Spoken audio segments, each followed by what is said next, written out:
Stop digging a deeper credit card hole today. Call Loan Pronto now. 919-381-1760. 919-381-1760.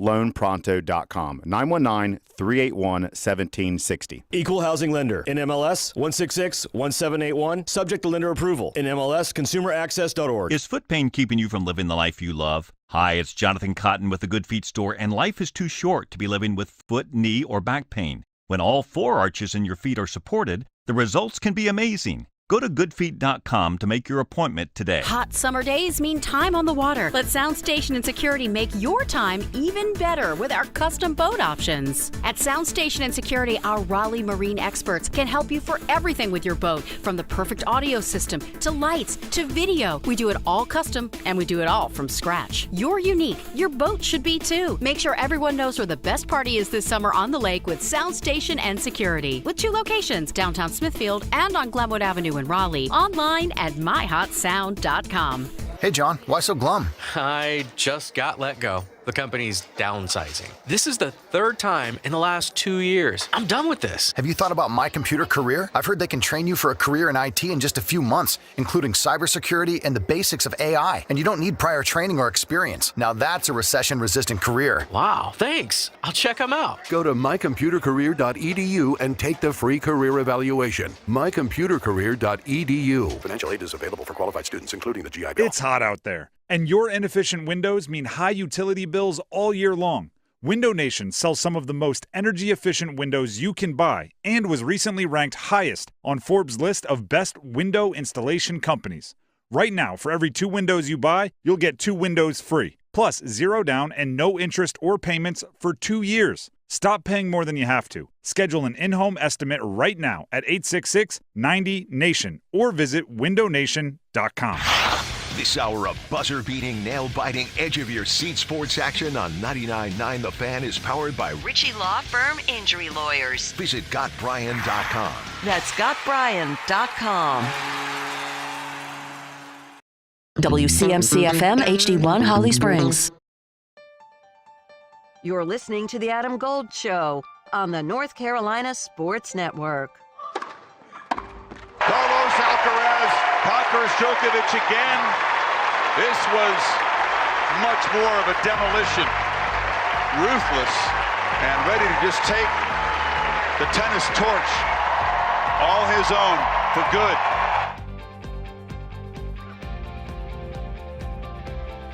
Yeah, that was thorough yesterday. Kind of predictable, but thorough. Hi, it's the Adam Gold Show. I'm Adam Gold. Victoria's here. Carlos Alcaraz, a 4-time Grand Slam champion. Yesterday, I watched that, half hoping it would be a really good competitive match. I love Grand Slam tennis. It's one of my absolute favorite things. Back when I had more, it's going to sound bad, freedom. Like, could do whatever I want, whenever before, marriage, children, all that. Yeah. I used to go to the U.S. Open every year. Nice. It is a Grand Slam tennis event way better than a major golf championship. Okay. Because you can watch the match. Right. This is true. It's all right there There's in front of you. Yeah. Yeah. So, as opposed to a golf tournament where you can't see it all. You're kind of dependent on everything. We don't have to get into it. I love Grand Slam tennis. Novak Djokovic is, I'm not going to get into the debate. He's one of the greatest players. He's on the absolute, 3-4 greatest players to ever play the game.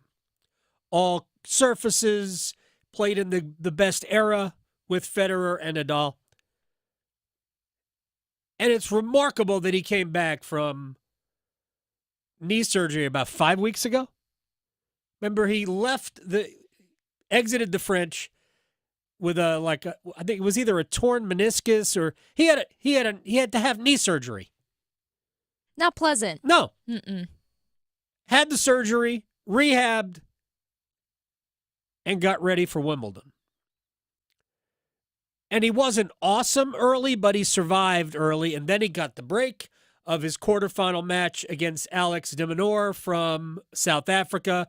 De Minaur got sick, got a walkover, didn't have to play his quarterfinal match, won his semifinal comfortably, and then Carlos Alcaraz was waiting in the final. And we're like, well, maybe he's got enough in the tank.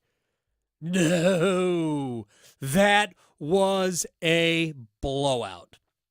The only time Djokovic gave you some hope that we might see more than 3 sets of tennis was when Alcaraz, I guess, got a little nervous serving for the match in the third set, and that was that.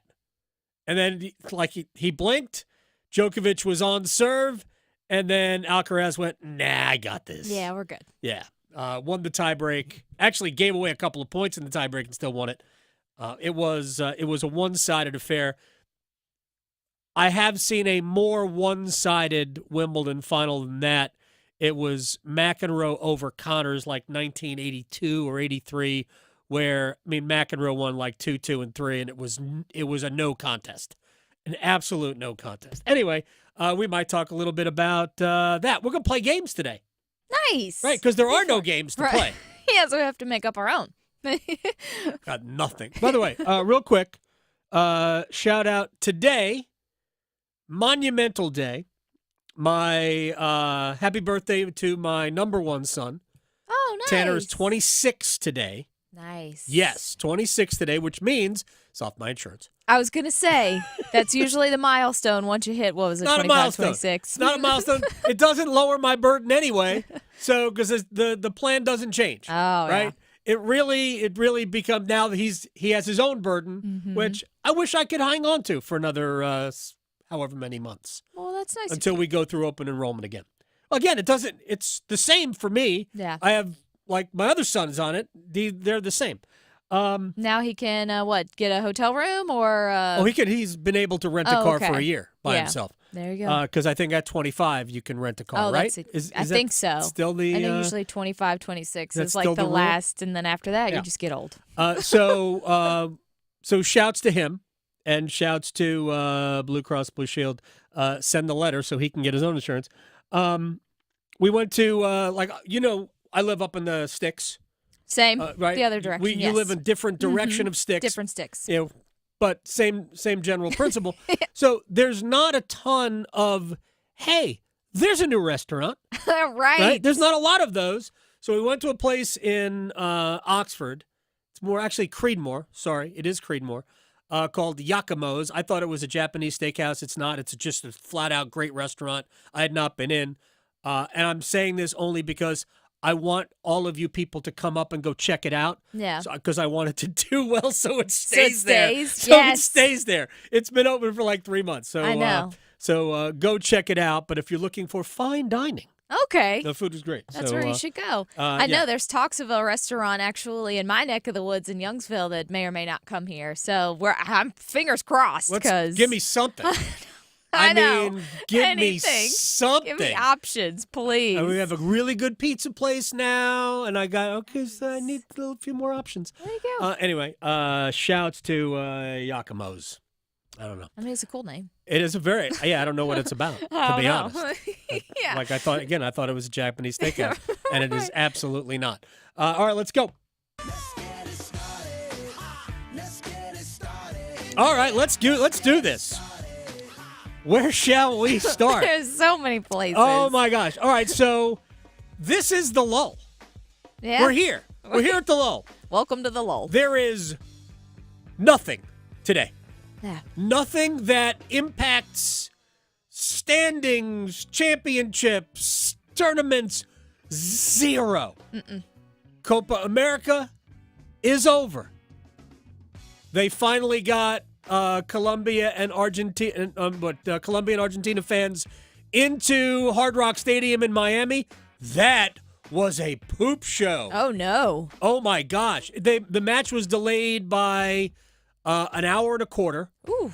Yeah, because fans were trying to get in who didn't have tickets, and they were climbing through vents. Oh, it's a complete, utter cluster. Wow. And I don't know what to make of it. We have seen these types of things before, not necessarily fan-related. There was a fight between Colombia and Uruguay fans in Charlotte. Oh, with the right? fans. That happened post-match, but that wasn't we're storming the castle. That's what exactly happened in Miami. It was just unbelievable.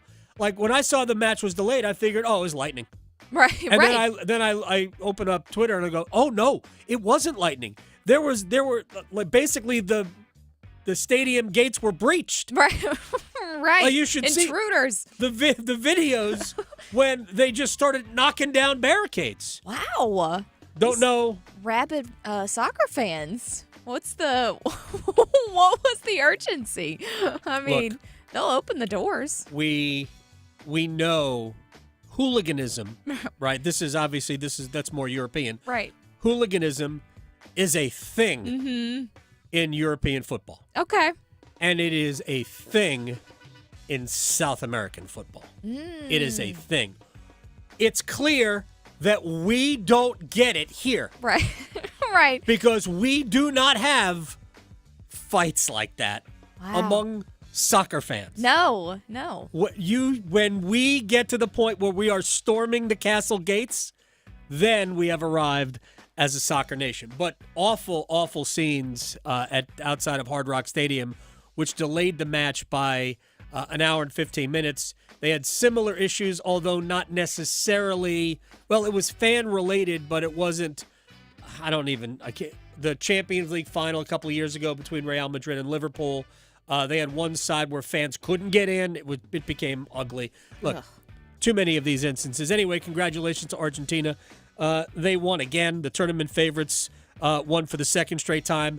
They have won the European Championships, the World Cup, and the European Championships in a 4-year span.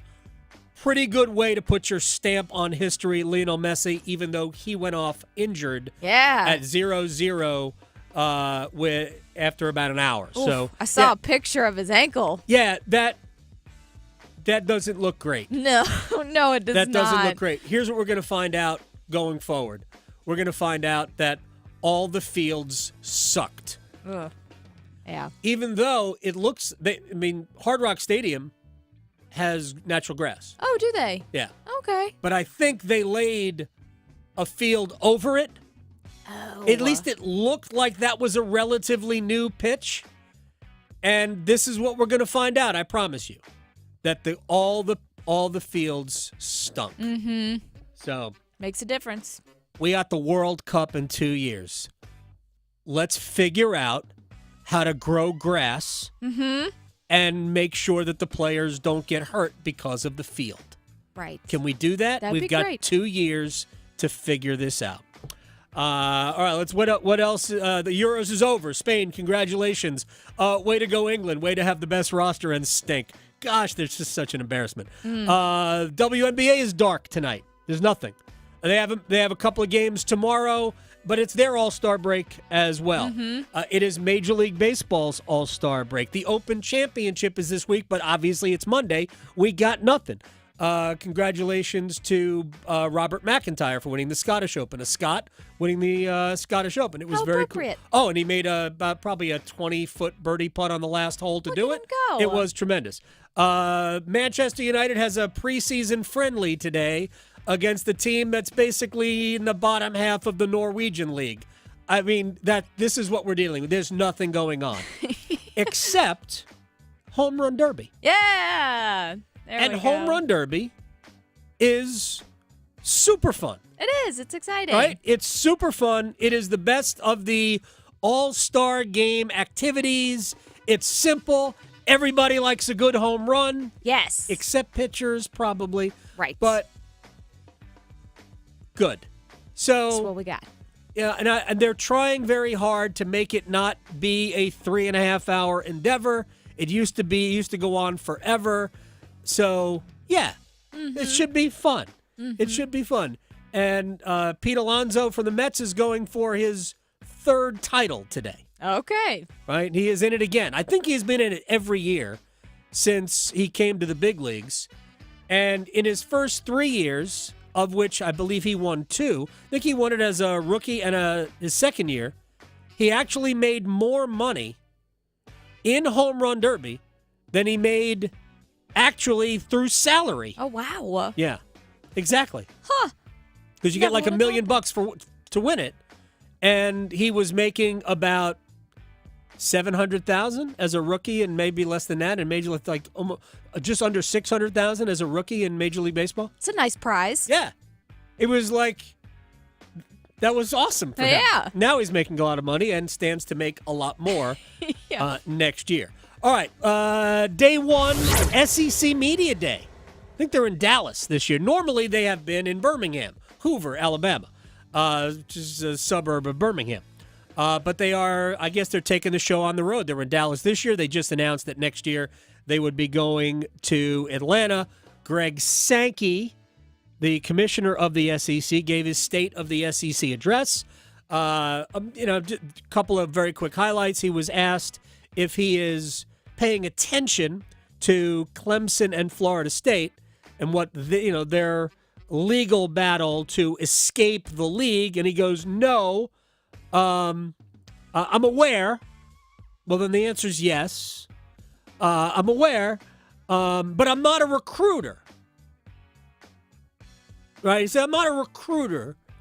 And he said he didn't want to get involved in litigation. More on that in a second. And clearly, by the way, Brett Yormark of the Big 12 doesn't care about that. But he did go on to add later that, I will field calls. Okay. Because that's what Texas and Oklahoma did to get into the SEC. Hey, if we ditch these jokers, can we come and live inside your gated community? And Greg Sankey, because he's a smart businessman, yeah. I ain't turning down Texas. No. Oklahoma probably could have stayed away. But if Texas and Oklahoma are a package deal, Texas is coming? Sure, we'll do that. Heck, if the ACC was smarter, 7 or 8 years ago, Texas and Oklahoma might be part of the Atlantic Coast Conference. Not even lying. Anyway, so there was that. Also, this is my favorite. Sankey talked about solving college sports' own problems, like not looking for outside help, right? He said, I'm not ceding, I don't want to cede authority of college athletics to outside actors to resolve our problems. He said that responsibility lies with us, sending a message that we don't need external forces to solve the issues that college sports, meaning college football, has. And I would point this out. You have certainly done a great job so far solving all of your problems. Yeah. Yeah. I mean, what? You have solved zero problems. You just keep creating more problems. What you have done is you have created vast amounts of wealth. And it's sort of trickled down because everybody else is also making more money because there's just more money coming in from media sources. So you have created a ton of wealth, but you have created also an absolute system of chaos and, infighting and behind-the-back stabbing, all sorts of gross behavior. You've created that by having all of this turmoil. But I do find it funny that you are saying we're going to solve our own problems, and still every year you guys spend millions of dollars on Capitol Hill lobbying Congress to solve your problem. What is it?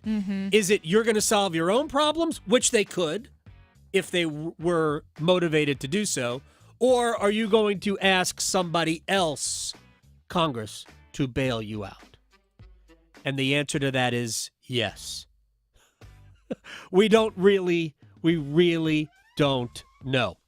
As an aside, I found this to be hysterical over the weekend. There is a Big 12, air quotes, insider that has multiple credible, more air quotes, lots of air quotes, credible sources that told him that Clemson and Florida State, along with 4 additional ACC schools, this is his reporting. By the way, those 4 ACC schools, he says, are UNC, NC State, UVA, and Virginia Tech, are headed to the Big 12. Okay. I'm not giving out who this reporter's name is, but for people who have been following this story, it ain't the first time this guy has opened up a hole, not his mouth, and spewed stuff out of it, and it's been wrong. Mm-hmm. Right? On top of the fact that if the Big 12 engages in luring schools out of one league into another that other league has a legal claim to those schools, well, then the Big 12 would be open to such massive litigation, it's called tortious interference, that their league would likely go bankrupt. Let's just say that the Big 12 lures Florida State, Clemson, NC State, UNC, Virginia Tech. Let's just say that the Big 12 manages to do that. The financial damage that it would be doing to all of the schools left behind, those schools would have relatively easy legal claims to finances from the Big 12. And those schools would be made whole and a half. Mm-hmm. And the Big 12 would be, out of cash. So that ain't going to happen. Down the road, all bets are off with whatever the college football universe looks like. But these types of stories, and this is the perfect time for it, because we're in the middle of conference media day weeks. Last week was the Big 12. Brett Yormark, as I said before, not opposed to being open to litigation. We're open for business, baby. So they were done. SEC is this week. ACC and Big Ten are next week. The Pac-12 had their cocktail party also last week. Again, just silly stuff. Back to SEC Media Days real quick. Home of maybe half of the the 12-team playoff that's coming. I don't know. I'm not saying they're going to get 6 teams in, but I think you can make the argument that, at least they would argue, that they probably could. Right? If you asked the right SEC people, they would tell you, oh yeah, we have 6 of the best 12 teams in the country. And you know what? I ain't even going to argue, because they might. And I've said from the very beginning when we had a 4-team playoff, my position has always been, give me the 4 best teams. I don't care if you're all from the same league. It doesn't matter to me. If you're going to have this, then have the 4 best teams. End of discussion. But to appease the other conferences, they had to throw in language that gave weight to conference champions. And this 12-team playoff has bona fide 5 conference champions. It's the top 5 conference champions, right? And 7 at-large teams. It was 6 until the Pac-12 went away, 6-6, but now it's 5-7. So there are going to be 5 automatic bids from conference champions, the first 4 of which would come from the 4 major leagues. And then the 5th one, group of 5, the best group of 5 champion, would probably, I'm going to say is probably going to get seeded 12th, but either way. Which means that there are 7 at-large bids. But if we got rid of the conference champion automatic qualifier, A, there's no guarantee that a group of 5 team would make it. And B, that would probably go to the 7th place team in the SEC. Because it just means more. Anyway, Nick Saban was talking about that particular issue this morning on, I guess it was Mike Greenberg's show, right? Mm-hmm. Here we go. The people really want to see the 12 best teams, just like people wanted to see the 4 best teams get in the playoffs. And, we talk about conference championships, but the conferences are not equal.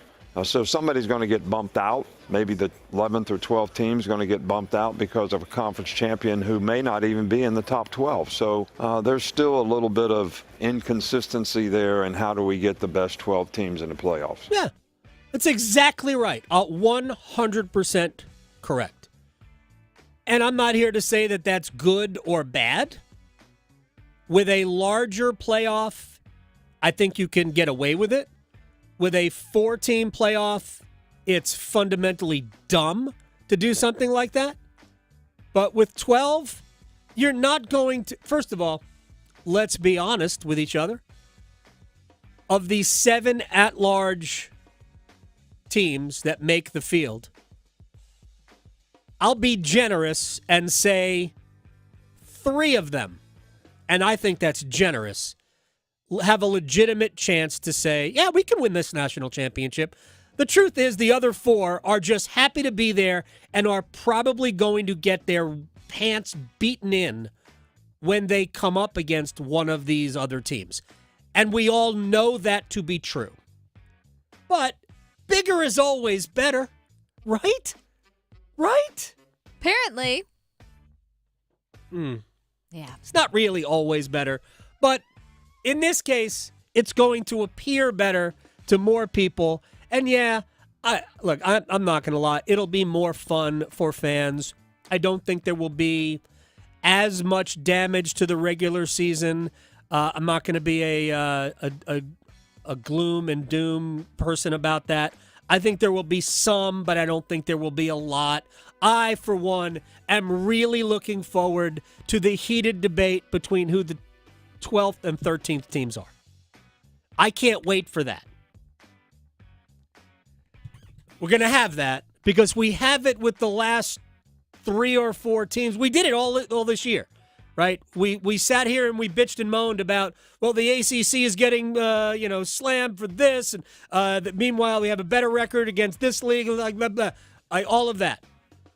So we did it at the bottom of the at-large pool in basketball, and frankly, we should never have a debate between who the I guess it's 37th and 38th at-large teams are. We should never have that debate. And we should never have a debate in football over who are the 12th and 13th best teams. The 7th and 8th at-large team. We should never have that discussion. Because, honestly, neither of those teams has a chance to win a national championship. 0. But we're going to have that, so be prepared for it. For that. All right, let me just leave you with this as we head to our first break. A little bit more rumor mill stuff. Again, according to, Twitter's awesome. Oh, yeah. If you pay enough money and you want to get a blue check mark, you can pretend to be official. Yes. So this is somebody who is, wait, I really should read the it's that good. Yeah. Yes. I don't. This is Roger Hicks, NHL insider, with highly coveted sources. Like, people are trying to get his sources. Anyway, covers the Leafs mostly. Canes and Martin Necas, restricted free agent, have continued talks on an extension. Necas looking for 8 years, $9.25 million annual deal. Carolina's reluctant to pay that. You think? Arbitration hearing awaits. Okay. We're going to talk to Walt Ruff, Hurricanes.com, in a second. There's no way on this earth that Necas' agent would put Martin Necas in that position. That's a laughable contract. Now, like, if that number was 8, it's still high, but I could say, okay, I could see that being an ask. 9.25? Are you joking? Come on. So funny. Anyway, we'll talk Martin Necas and other things with Walt Ruff. Hurricanes.com is going to join us next. Going beyond the box scores. Adam Gold on the North Carolina Sports Network. Golf's final major will be found on 99.9 The Fan. Listen all week long as we cover the Open Championship from Royal Troon. Find out if Brian Harman can go back-to-back or if a new champion emerges. Depend on us for constant leaderboard updates and every big moment through the presentation of the Claret Jug. Coverage of the Open Championship on 99.9 The Fan is teed up by McConnell Golf with 16 top-ranked courses, the best private club value from the mountains to the coast.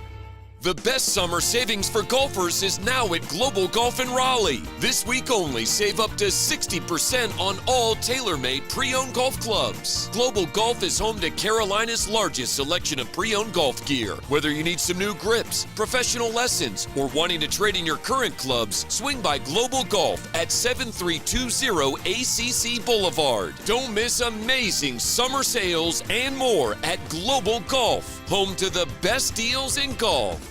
Organize easy. Organize tough. Customize your work truck or van with upfit solutions from Van Products. Steel and aluminum shelving, toolboxes, data files, cabinets, drawers, conduit carriers, ladder racks, everything safe and secure. Everything built as unbreakable as you by Adrian Steel. Backed by the best warranty in the business. 3 years, 36,000 miles. Everything custom installed by Van Products so you know it's done right. From a single work rig to a fleet, choose custom installed upfit solutions from Van Products. Picture this, the perfect summer barbecue. No stress, no responsibilities, just all your friends, burgers sizzling, hot dogs cooking, Pepsi Zero Sugar fizzing, and a backyard of very, very happy people. Oh yeah, we could get used to this. Very, very used to this. Grilling, better with Pepsi. For a limited time, get 2 20-ounce Pepsis for only $4.25 at Refuel. So hurry in and enjoy an ice-cold Pepsi today. That'll be 30 even. That's 90 points! Sorry, that was a lot. Now that I'm getting 3 times the points on food and fuel with the Navy Federal More Rewards American Express card, I get a little too hyped sometimes. Cool. Would you like your receipt? In the bag! Sorry, in the bag, please. Learn more about the everyday, everywhere Navy Federal More Rewards American Express card at NavyFederal.org. Navy Federal Credit Union. Our members are the mission. Navy Federal is insured by NCUA. Batter up! Theater Raleigh presents Bull Durham, a new musical playing Duke University's Reynolds Industries Theater in Durham, September 10th through the 22nd. Based on the classic movie, the film's original screenwriter, Ron Shelton, has adapted the story for the musical, so you can follow Crash Davis's Durham Bulls story and his romantic love triangle in a new genre. The perfect blend of comedy, drama, and steamy romance. Get your tickets for Bull Durham, a new musical, today. Details and ticket info at theaterraleigh.com. This is the story of the one. As head of maintenance at a concert hall, he knows the show must always go on. That's why he works behind the scenes, ensuring every light is working, the HVAC is humming, and his facility shines. With Grainger's supplies and solutions for every challenge he faces, plus 24/7 customer support, his venue never misses a beat. Call quickgrainger.com or just stop by. Grainger, for the ones who get it done. Hey everyone, it's Ted from Consumer Cellular, the guy in the orange sweater, and this is your wake-up call. If you're paying too much for wireless service, you don't have to keep having that nightmare. Consumer Cellular has the same fast, reliable coverage as the leading carriers for up to half the cost. So why keep spending more than you have to? Seriously, wake up and call 1-888-FREEDOM or visit consumercellular.com. Savings based on cost of Consumer Cellular single line 1, 5, and 10 gig data plans with unlimited talk and text compared to lowest cost single line postpaid unlimited talk, text, and data plans offered by T-Mobile and Verizon January 2024. This is Adam Gold. Victoria, you played sports in high school, right? Oh, yeah. Basketball, and I swam. Could you imagine competing for $1 million? No. $1 million. No. I competed for plastic trophies. I was also a high school athlete, baseball player. No, and I could never even imagine it. No. The Adam Gold Show. See, Adam Gold Show, I am Adam Gold. Victoria producing the program. I'm going to just add my 2 cents to a story I'm reading here real quick. Not a story, it's a Twitter blurb based on a report out of Russia.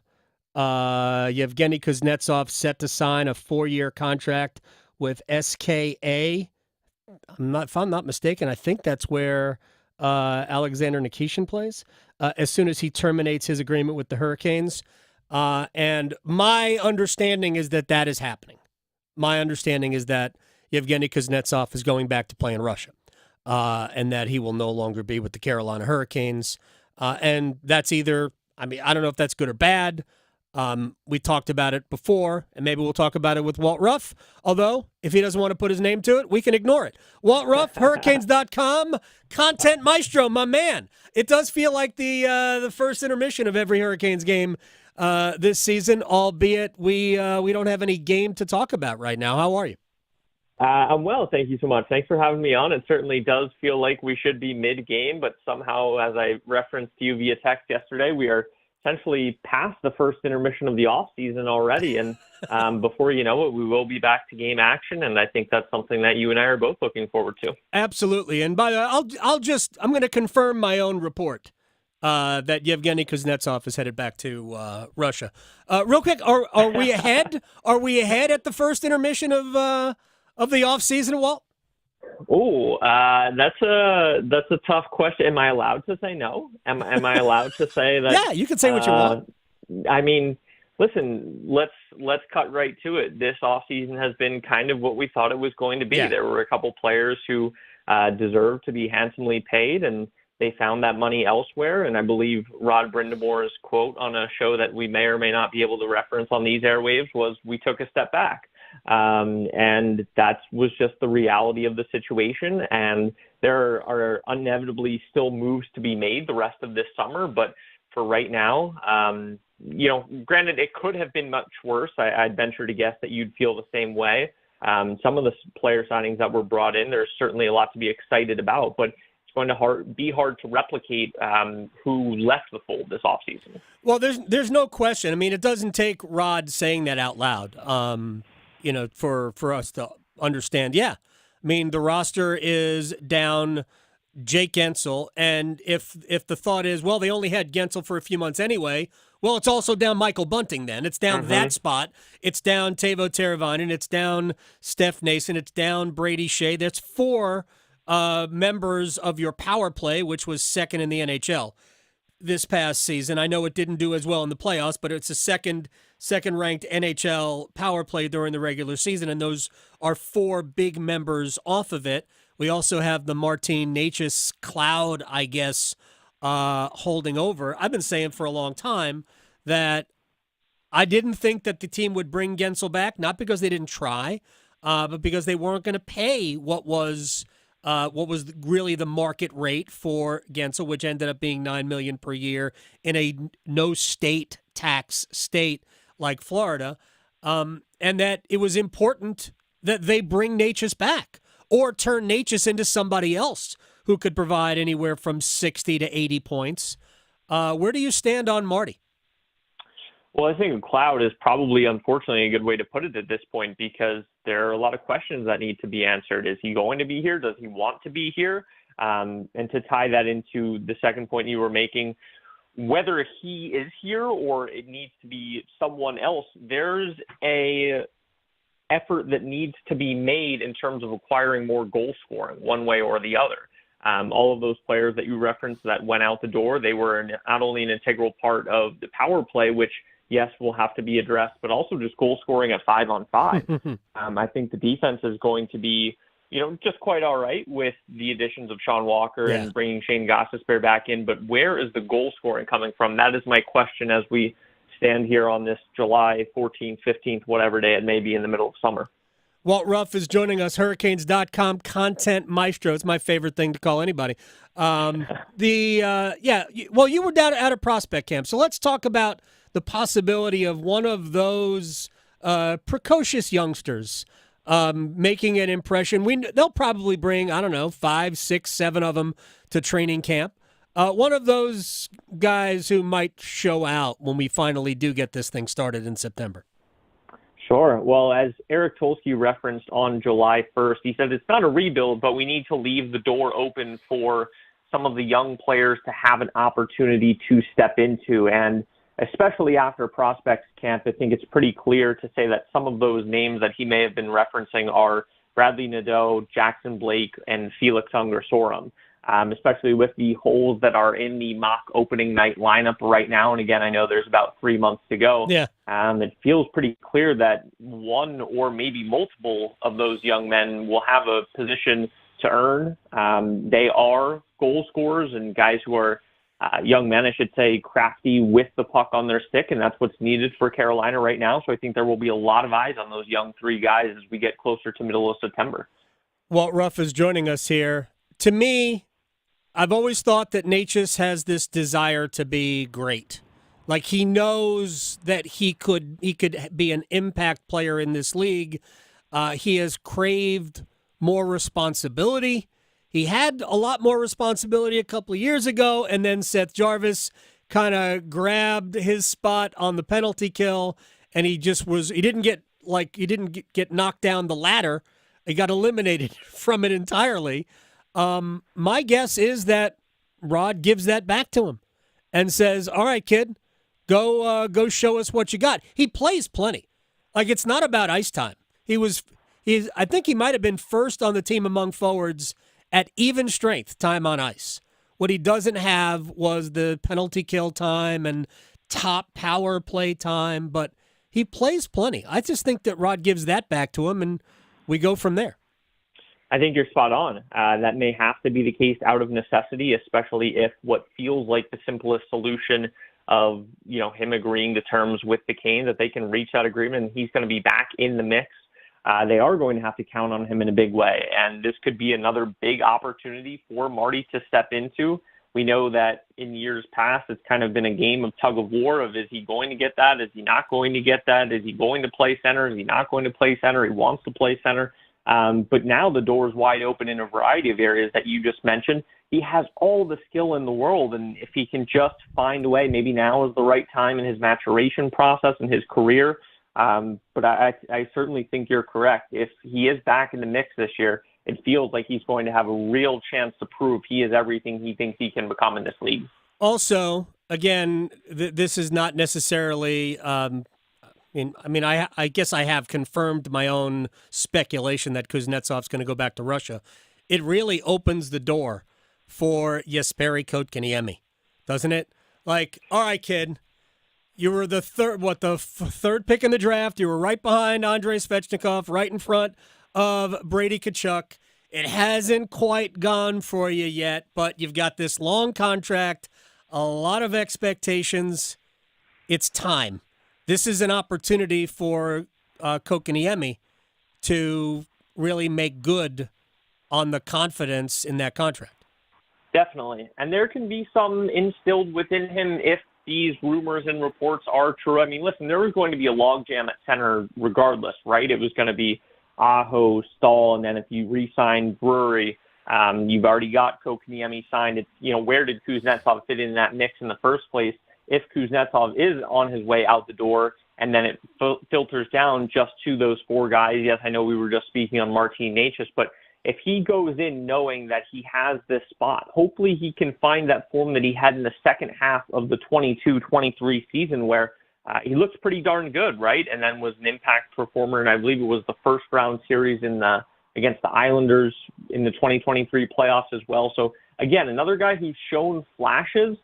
If he can take that step forward, it would be incredibly welcome for both him and the organization. And I'm sure Marty, because I know Rod has a suggestion box, maybe Necas will say, hey, play me at center, because he desperately wants that. I don't think Rod is opposed to giving him some run in the preseason at center. I wouldn't be completely shocked if he said, hey, see what you can do. But I go back to my conversations with Rod Brindamore as it pertains to Sebastian Aho, and I'll go, this predates you, Walt Ruff. Frankly, you might have still been in grade school when this happened. But in the year that Carolina made the playoffs, Rod was not convinced that Aho was a center. He was playing center, and his offense had gotten off to a little bit of a slow start. And he actually had moved Aho from center back to left wing, put Stahl on that line as a center. I think Stahl was centering Teravainen and Aho. And that was the game that Stahl got hurt. He had a concussion, and he missed like 30-some-odd games. So they had no choice but to put Aho back in the middle, and that's when Aho took off.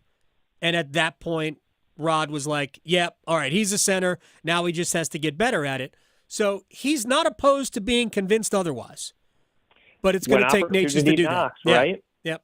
opportunity knocks, and I agree with you. I think that there could be some runway for him to have that position during the preseason. We know that rosters always get a little bit funky. Thankfully, Carolina will not be playing 2 games on the same day again this year. But that certainly does feel like a possible outcome in this situation. And the truth is that what Rod doesn't want, he thinks that Necas can be a great winger. Right? He doesn't want Necas to go from being a great winger to being an okay center. Like this team still, especially now, right, with some of the players that have walked out the door, or skated out the door, if you will.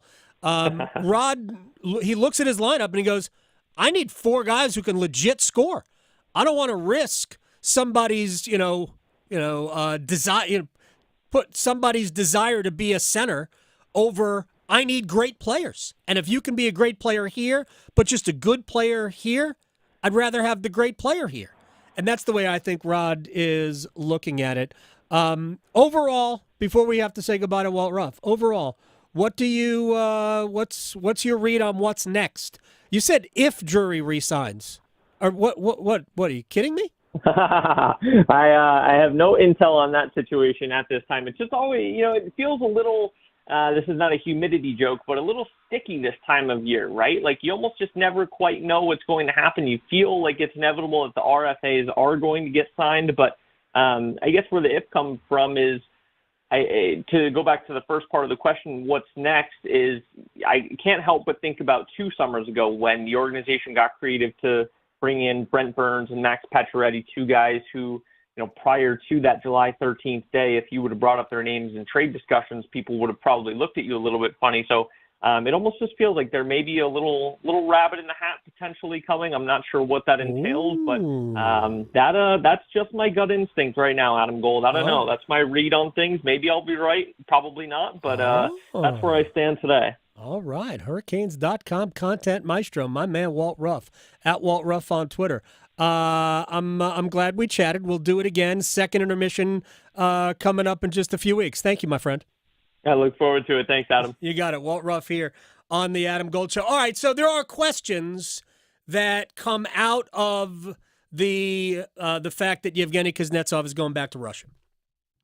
And I'll try to answer those as best I can. We have one-timers next. Maybe that'll come up in one-timers. I don't know. Victoria's in charge of that. But also at 1 o'clock. So this is big news. I hesitate to say good news because I'm not sure it's good news. It's news that pertains to the Hurricanes. We'll hit that next. Raleigh to Boone, Charlotte to Chapel Hill. Your Carolina is covered. Adam Gold on the North Carolina Sports Network.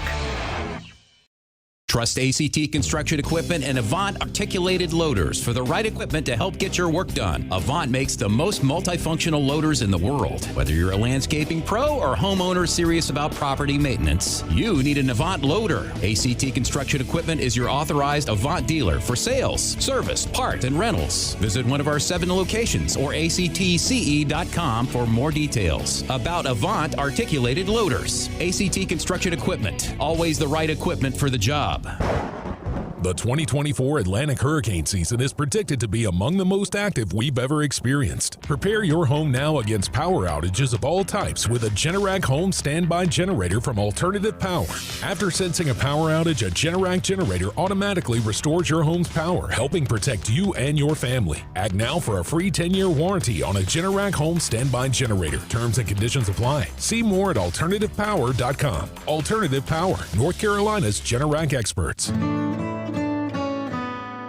It's the first day of the first grade, and she found a new best friend. It's a laid-back Sunday afternoon you wish would never end. The homemade taste of Bluebell and good friends gathered round. The good old days are being made right now. The new Bluebell Cookies and Cream Cheesecake is cheesecake ice cream with chocolate cookie-crusted cheesecake pieces and chocolate cream-filled cookies. Again, cheesecake ice cream with chocolate cookie-crusted cheesecake pieces and chocolate cream-filled cookies. Buy 2. The good old days are being made right now. The good old days are being made right now.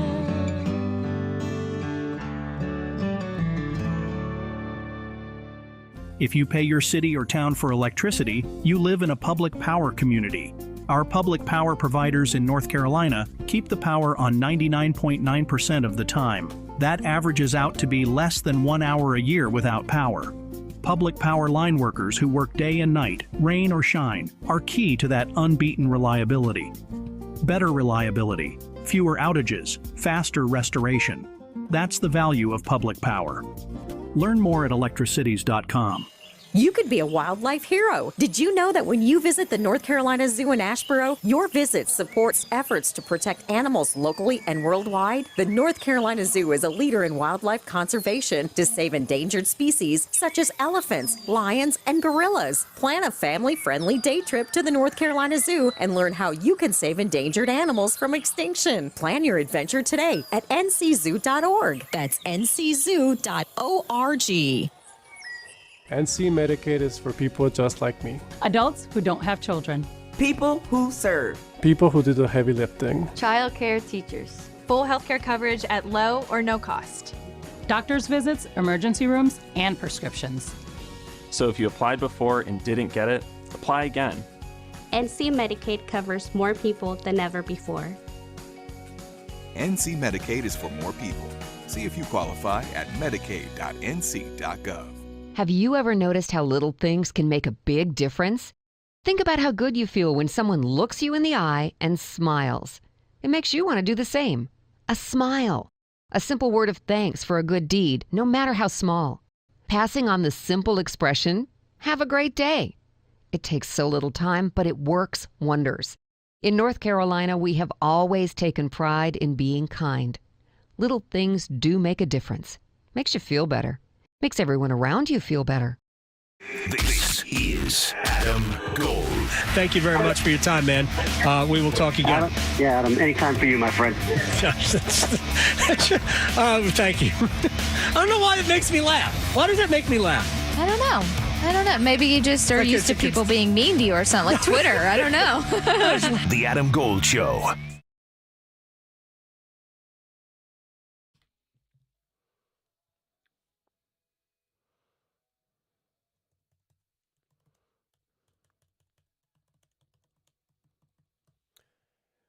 It's the Adam Gold Show. I am Adam Gold. Victoria producing the program. Next hour, Mike Glennon will talk a little football, talk a little bit about NC State. There's a lot of NC State love going around. A lot of debate over how good their offense is going to be. I don't know. I mean, I think they're going to have a good offense. Like at the last half of the year, last year, their offense got a lot better. Yeah. So I think they'll take another step, albeit with a different quarterback, because that's all you do now is change quarterbacks just about every year. Yeah. Sometimes twice in a given year. But before we get to that, we have one-timers.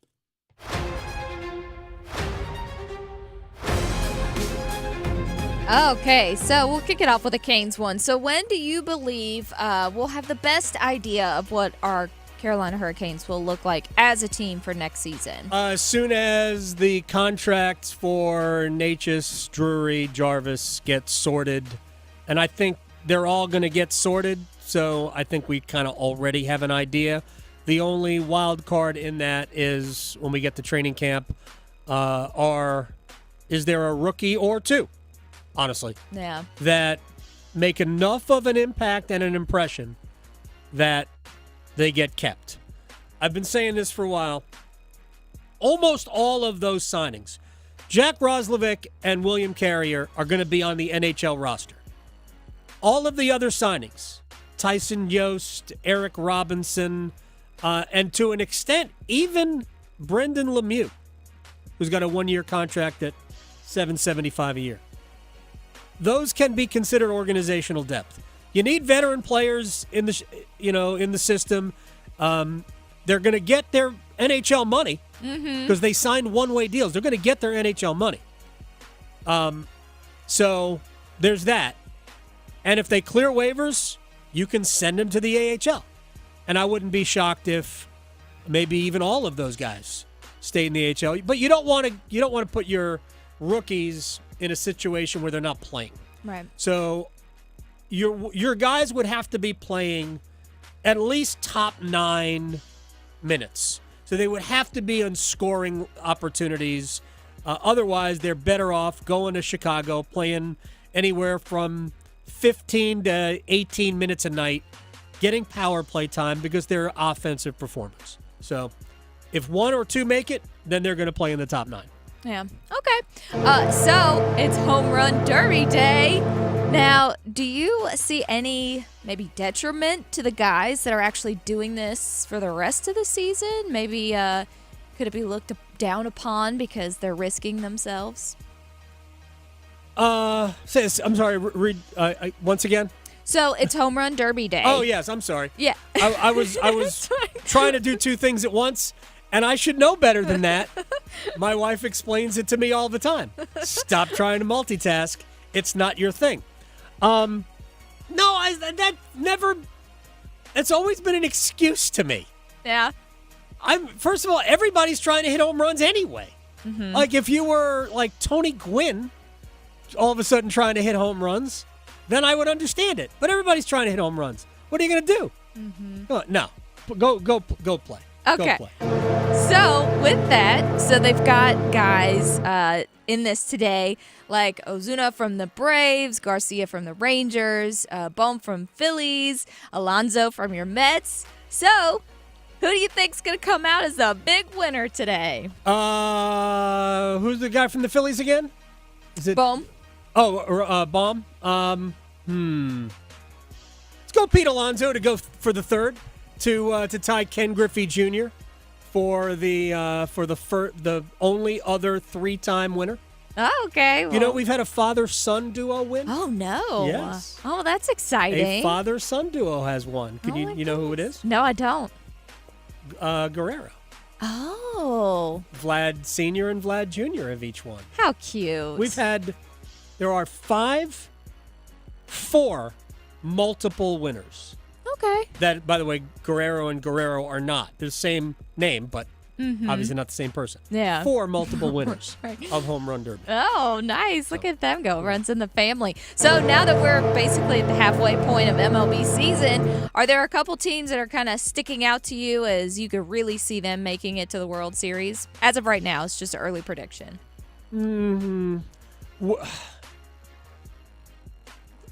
This is the way baseball playoffs work, and it's different. I think it is different than any other playoff. Yes, in the NHL, man, a hot goaltender, you can go. Yeah, you could. But I would say that in baseball, get in. And then baseball. Oh, yeah. The best teams in baseball win about 65% of the time.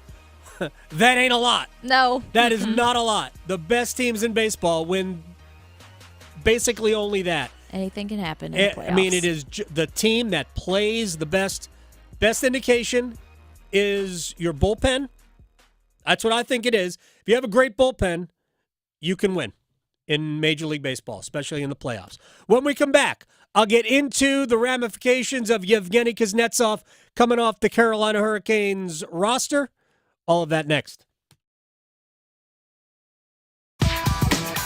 Going beyond the box scores. Adam Gold on the North Carolina Sports Network. Hey, it's Adam Gold from my man Gordon Miller. Miller Lending, Kildare Farm Road in Cary. And Gordon has been saving homeowners and new homeowners especially thousands of dollars in closing cost money. And he's been doing that since 1987. That's when he decided closing costs bad and you keeping your money good. So he invented the no closing cost mortgage so you wouldn't have to pay closing costs. I've had 11 mortgages through Miller Lending, have saved about $50,000 in closing costs. Now let's save something else. Maybe the life of somebody you know, maybe you, maybe a relative, maybe your son or daughter. Early detection for cancer is the best way to combat this dreaded disease. You've heard about it all the time. Go get checked early. Don't wait for you to not feel well, especially if there is a history of cancer in your family. Do not wait, because the biggest weapon you have against cancer is early detection. Miller Lending wants you to live a happy, healthy, long life so you can buy 15 houses in your lifetime. Miller Lending on Kildare Farm Road in Cary, an equal housing lender, NMLS ID 2502146. Move your sports day forward. Players get gaslit in arbitration. You relive every turnover, every lost battle in the corner, every missed shot, because this is about getting paid. But it's also, on the team's end, about getting under the cap. Get set up. Join Next Up with Paul Ihander. Mornings at 9 on 99.9 The Fan, the Triangle Sports Leader. They say consistency is the key to success. They weren't wrong. So how about grabbing a beer that's consistently smooth, consistently refreshing, and consistently light? You might just find that the road to success can be pretty enjoyable. Michelob Ultra, the perfect balance of taste and refreshment, and only 2.6 carbs and 95 calories. It's only worth it if you enjoy it. Enjoy responsibly. Anheuser-Busch Michelob Ultra Light Beer, St. Louis, Missouri. What are you doing? Eating caviar. Yuck. Get this. Supreme 7 scratch-offs from the North Carolina Education Lottery have the best odds to win $400 with a $4 million top prize. So I'm learning to enjoy rich people stuff. Okay, let me try. Gross. What's next? Ballroom dancing. I'll lead. New Supreme 7s, a shot at supreme riches. Must be 18 to play. Approximate overall odds of winning are 1 in 4.18. Problem gambling helpline 877-718-5543. You're not going to want to miss this. Diamonds Direct summer sale starts this weekend. For 3 days only, this Friday through Sunday. Get 20% off rings, earrings, pendants, bracelets, and more. Plus, book an appointment and get an additional $100 off. And designers are flying in from New York and LA to showcase their latest trends. That's 20% off, plus $100 off with an appointment and designer trunk shows. Tons of engagement rings on sale too. 20% off starts Friday. Details at diamondsdirect.com. 3 days only and Sunday. Day 1, the hardest day. The day you hear, this is a type of blood cancer. At the Leukemia and Lymphoma Society, we are here to help you move past day 1. To learn more and get help on any day, visit LLS.org or call 1-800-955-4572. Lanny went to college and racked up huge debt. A little bit over $100,000. For a degree he couldn't use? Now what? I had a friend that went to my computer career and they talked to me about it. He was done in just months. I did do it online. They even helped him get hired immediately after graduation. One of the things I love about IT is that you can work from anywhere you want. You could become an IT pro in just months with zero experience at My Computer Career. It worked for me, and I know it can work for you. It's not rocket science. It's mycomputercareer.edu. This hour of the Triangle Sports Leader is powered by Ritchie Law Firm Injury Lawyers. He scores! What a comeback! Visit GotBryan.com. That's GotBryan.com. WCMC HD1 Holly Springs. Take us with you on radio, web, app, Alexa, and YouTube. 99.9 The Fan, the Triangle Sports Leader. 0-1 pitch. Swinging a fly ball, well hit center field. Hauser is back. He's at the wall, and it is gone. 23rd home run of the year for Juan Soto, the second of the afternoon for the Yankees. It's 5-1 New York here in the top of the fifth. Swinging a high fly center field. Hauser is back. He's at the warning track at the 410 marker. Goodbye. Back-to-back home runs for Soto and now Judge. He extends his major league lead. It's number 34 on the year. It's the Adam Gold Show. I am Adam Gold. Victoria producing the program. So let's just deal with... We're going to talk to Mike Glennon, by the way, in about 20 minutes. Talk a little NC State football, but a lot of NFL football, mostly from the quarterback standpoint. But we'll get into that with him. We are... Gosh. I mean, training camp starts in like a week. I know. Time flies. I think the... rookies and whatnot report in like a week for the Panthers. Wow. Yeah. That's fast. It's soon. Yeah. And it'd be nice and cool. And it's hot, I was going to say. Down in Charlotte. Great timing. So multiple reports, mostly from Russia, but it is obviously filtered to the United States. Confirm what I heard about couple of, maybe a week ago. That Yevgeny Kuznetsov was ultimately going to head back to Russia. Team sources are kind of pushing back on that being a done deal at this point. So we'll wait till see how it all plays out. But my understanding is that he will not be on the Hurricanes roster when in a very short period of time. and that the Hurricanes will then have the $3.9 million that they are responsible for his salary off of their books. Remember when the Hurricanes traded for Kuznetsov at the deadline, they gave up a mid-round pick to Washington, and Washington retained half of his salary, which was, I think, $7.8 million. Washington retained half. Carolina was responsible for $3.9. And they are responsible for one more year of that unless they either trade him or they ultimately agree to terminate the contract and he goes and plays elsewhere. And again, the reports are going to play at SKA in Russia, which is, again, I'm fairly certain is the team that Alexander Nikishin plays on. And the Hurricanes would then be completely free of his $3.9 million. So we'll see where he ends up, but my understanding is that he won't be on Carolina's roster. I talked about this, kind of talked around it in the most recent Canes Corner podcast. And when we were talking with Walt Ruff from Hurricanes.com last hour, we were talking about the opportunity that opens for Jesperi Kotkaniemi. And we can sit here all day long. How good has he been? Why did he get that contract? There are a lot of reasons why he got that contract. And this is just my feeling. I don't know this to be a fact because if it was a fact, it's illegal. They couldn't do it. But my feeling is that contract was agreed to at the time they signed the offer sheet. Because there wasn't, I'm not saying that Kotkaniemi wasn't a player that you saw a future in. I'm just saying that the player that we watched was not worth giving an 8-year contract to. I want to make sure people understand what I'm saying. If that contract were 3 years at $4.82 million a year, I would have a lot less of a hard time with it. And I will bring people back. Hurricanes fans will remember, I took a ton of heat for this. When Ron Francis, then the GM, signed Victor Rask to a 6-year, $24 million contract. $4 million a year doesn't sound like a ton, right? But 7 years ago? It was 7 years ago or 8 years ago, whatever it was. Like, it's a pretty big deal. And what I just couldn't figure out, with all the team control, why Victor Rask was getting a 6-year deal. Didn't have to be 6 years. The money's fine. I got no problem really with the money.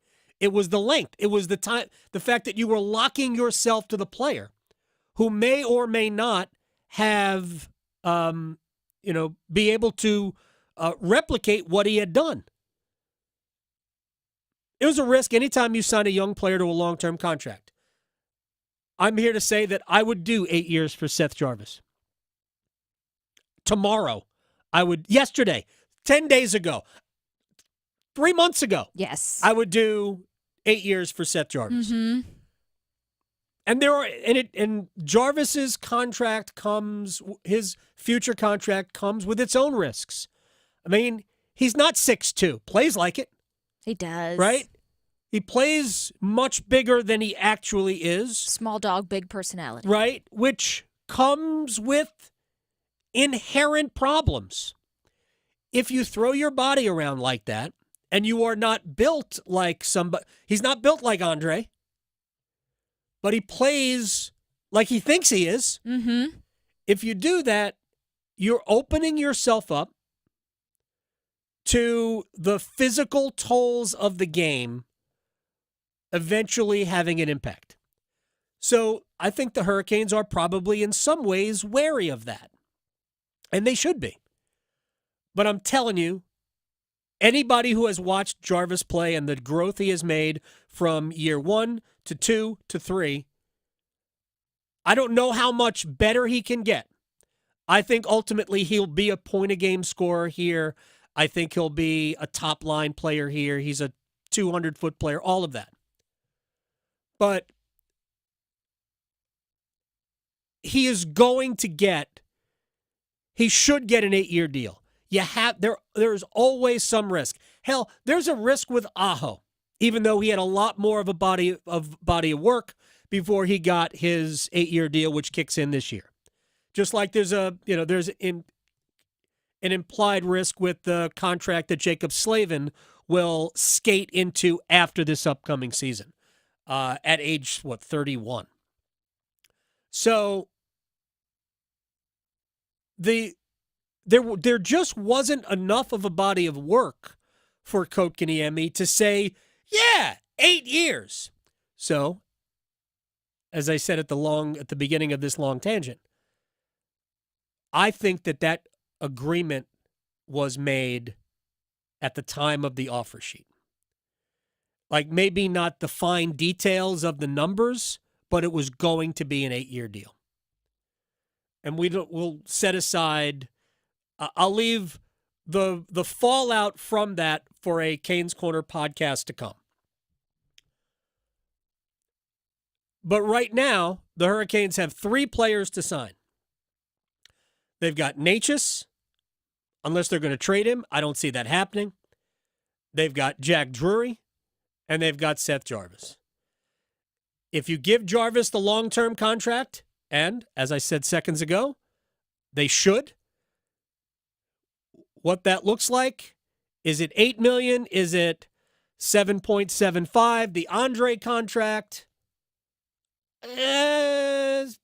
maybe, I don't know, 8.25.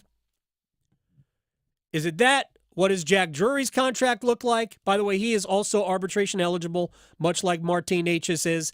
I don't think Jack Drury's contract in arbitration is going to be that massive. I don't think they'll get to arbitration with Jack Drury. Frankly, I don't think they're going to get to arbitration with Martin Necas. I think these contracts will be settled. I don't know what the Necas contract is going to look like. I don't know what the Drury contract is going to look like. I just think their average annual values will probably combined be in the neighborhood of $16 million. Give or take. But I'll just say $16 million on an average annual value. So if you do the math, the Hurricanes were going to need about $3 million in order to fit everybody under the $88 million salary cap come opening night. You can be over the cap during training camp. It's like toward the end of training camp or at the end of training camp is when you must be under, which is what led to, remember when Jordan Martinook was waived at the beginning of the season 2 years ago? So much was made of that. They took a risk, but they gambled that people are not going to pick up Martinook knowing that he has another year left on his contract. And nobody did. And Martinook came back to the team. He had a great year. And now, obviously, now he's signed for 3 more years. So they were going to need money to get under the $88 million. And they also want to carry a couple of extra players, whether it's a 13th forward and a 7th defenseman, or just a 13th forward and not carry a 7th defenseman. So you want to leave yourself another roster spot. And again, most teams carry 3 extra players. Carolina has typically carried 1, maybe 2. But there have also been plenty of times where they carried none, simply to build trade deadline cap room, because the NHL salary cap is compiled daily. And every day that you are under $88 million, you are accruing cap space. And so your cap room might be larger when you get to the trade deadline than the math might otherwise say if you took everybody's average annual value. So that's the way I think Carolina will play this, and with Kuznetsov's salary off the books. And again, this is I saw this reported across several media sites as well. It's on Elite Prospects that he is buying his way out, or they're terminating the contract with Carolina. So if you add it all up, if you need $16 million to sign these 3 players, Carolina only had between really closer to 13, and it's even less if you want to keep an additional extra player. They were going to have to find in the neighborhood of $3 million anyway. Jesper Fast being long-term injured reserved, which allows you to take the $2.4 million off your salary books. That wouldn't have gotten you all the way there. So, barring another trade or skimping on somebody's contract, they could have paid Seth Jarvis less, but that would be on a short-term deal. And frankly, the cap room you would gain now is cap room you would lose 2 years from now. So that's not a wise move. So by process of elimination, this is where I arrived. That ultimately something would be done with Kuznetsov. I'm not shocked, but here's why, in a way, it bothers me. Because Kuznetsov, to me, is a big moment player. And you saw it in the playoffs. For the most part, Yevgeny Kuznetsov was invisible. Yes. That's fair. Right? For the most part. He wasn't bad. No. But for the most part, he wasn't great. He wasn't good. Except he had moments. He did. And honestly, sports, by and large, comes down to moments. And Kuznetsov, what do you have, 4 playoff goals? 4 goals in the playoffs? Yeah. Every single one of them was impactful. Everyone. And that's something that you'll miss with Kuznetsov out the door. So, down the road, who knows? Things get reversed. Somebody else gets moved. Great. But this is what the reporting is. This is my what I have been able to gather through conversations is that he is out the door. Kuznetsov will be the number 2 center for this team. At least he will be given the first opportunity at that. But let's see what happens in the preseason. The Hurricanes don't have a young player who is a center prospect. They don't have that. So all of the prospects who are at prospect camp, the developmental camp, are wings. Some left, some right, but they're all wingers. Rod Brindamore is hesitant to move Marty Necas to the middle because he can't afford, and this team cannot afford, to have Necas' offense hampered by being in the middle of the ice. Even though we all say about Marty, he needs to get to the middle of the ice more. Yes, but as a winger, don't just, what that's saying is, don't always play on the perimeter. So, I think this team will miss Kuznetsov. If it were up to me, clearly it is not. He's the guy I would have kept. And you only get 1 more year of him. Right? Yeah. He's the guy I would have kept. I would have bought out Yevgeny Kuznetsov. Yes, you're paying about $1 million on your in a dead cap hit for the next 12 years, but I would prefer to look at that as $3.82 million of cap savings for the next 12 years. But that's not how the organization looks at it. They are not going to buy anybody out. They didn't buy out Scott Darling. They won't buy out Jesperi Kotkaniemi. On top of the fact that he's young, and there have been flashes where he looks like, maybe not a number 2 center, but where he looks like he could be a 3 center. I haven't seen it, but, I mean, again, we've seen flashes, but it's more than about flashes. Again, I think you lose the big moments of Yevgeny Kuznetsov, and that is upsetting. But that's the way I think it's going to play out. All right, Mike Glennon's going to join us when we come back. NC State with a level of offensive optimism? What? Plus, quarterbacks in the NFL. What can we expect from Caleb Williams? Tua Tagovailoa in a very, very big contract year for him. Next. Serving it up hot and fresh every day. Adam Gold on the North Carolina Sports Network. Are you ready? From 54, snap and hold are good. Kick is on the way, plenty of leg, and it is good! Over the middle it goes, and he's got Puka Nacua to the 30, to the 20. No one's going to catch him. Back to throw. Crosby off the edge, and he's got him back at the 23! Tua back to throw. Deep, down the numbers on the left, and the Cheetahs got it! Touchdown! The NFL kicks off August 1st on 99.9 The Fan, the Triangle Sports leader. Monster Jam, massive stunts, all-out racing, crazy skills. Monster Jam, as big as it gets. The fun begins at the pit party, where you can meet the drivers, get autographs, take pictures, and see the trucks up close. Get your $20 pit party pass at monsterjam.com today. Must have valid event ticket to enter pit party. Restrictions may apply. Rules and activities are subject to change. Visit website for event details. Coming to PNC Arena July 27th and 28th.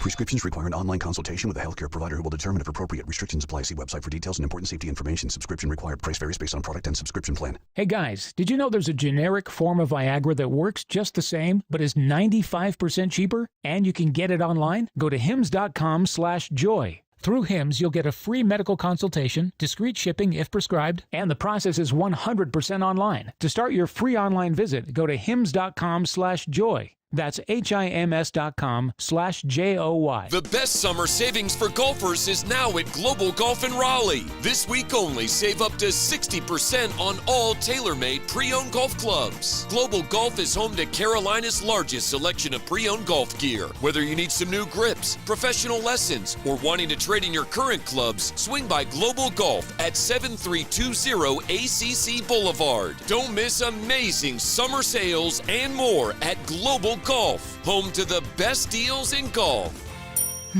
Doesn't the North Carolina Education Lottery Winners Club give the best massages? I've never felt so relaxed. Thanks to this month's scratch-offs, this is our life now. It's like winning again and again and again. New $80 million cash blowout and triple red sevens mean new winners. The Winners Club awaits. Must be 18 to play. Approximate overall odds winning range from 1 in 4.28 to 9.95. Problem gambling helpline 877-718-5543. Imagine waking up this time next week and being 100% debt-free from credit cards, car loan, and personal loans. Hey, it's Dennis Cox. Loan Pronto's Equity Express line of credit can make it happen. Homeowners are turning their home equity into cash almost instantly. With Loan Pronto's AI-based system, you can get approval in about 10 minutes with almost no documentation, no appraisal, and no hassle. You can get hundreds of thousands of dollars out of your home. Use that money to pay off all your other loans. The average homeowner saves over $850 a month doing this. Listen, your home value is way up. You can use that to wipe out all those credit cards. Get some money for a home improvement. Literally hundreds of thousands are at your fingertips, and approval is just minutes away. Call now, 919-381-1760, 919-381-1760, loanpronto.com, 919-381-1760, NMLS 1661781, subject to lender approval, equal housing lender. Hey, what are you doing up on the step stool? About to clean these light fixtures. The whole family's coming over, and if there's even a speck of dust in the house, my abuela will find it. Here, I got a Swiffer duster to help with that. A Swiffer what? A Swiffer duster. It has this cool extendable handle that reaches 6 feet to get high and low, with fluffy dusters that easily trap and lock dust. So no more step stool? No more step stool. Easily trap and lock dust from hard-to-reach places with the Swiffer duster. Love it or your money back. This is Adam Gold. We had lightning hit a pretty large tree. Oh, yeah. About 150 yards from the house. That'll be my sign to go win the lottery. But you know what? I'm sorry, I can't. I have rules. If it's not over $1 billion, I'm not playing. Yeah, still just millions. The Adam Gold Show.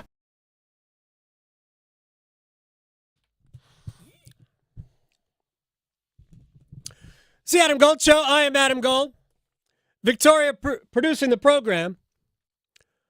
Let's talk a little football. After we're done with football, we're going to play at least one round of Gimme Five. Is that all right? So if you want to line people up, 919-860-5326, 919-860-5326.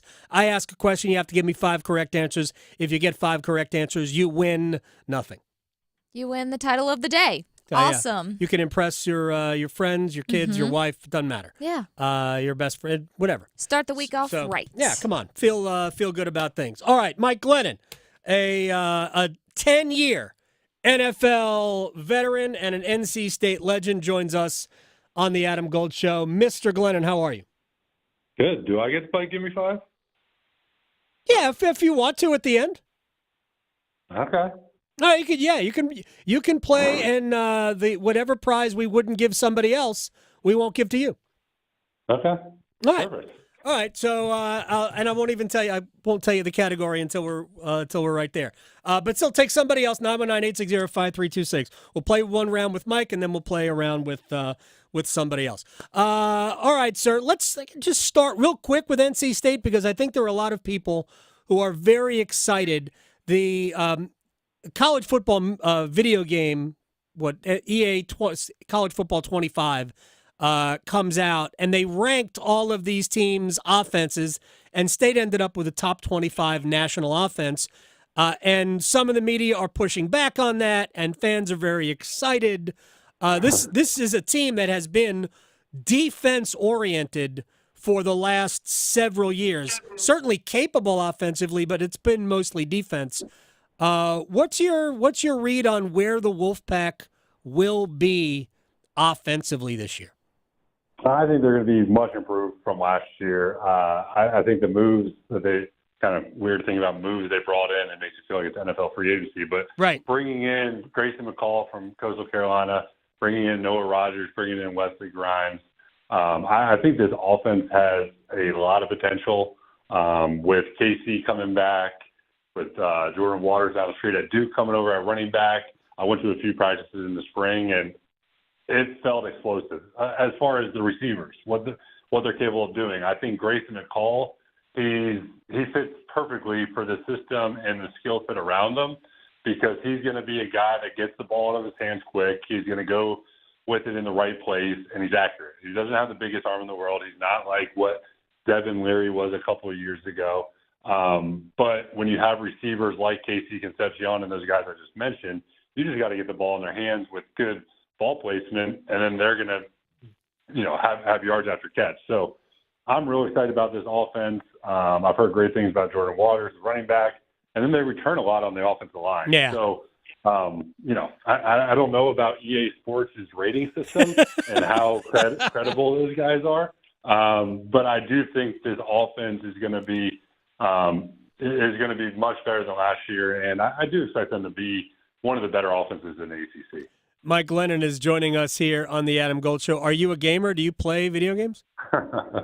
I have not played video games in a while, except for with my kids, which is more Nintendo Switch, kind of the Mario of the world. But I don't think my soon-to-be 8-year-old son is listening. I think I'm going to have to get him NCAA football. Uh-oh. And I don't know if it's more of a gift for him or for me. So I do want to be making a comeback just because it's nostalgic. It's fun to play.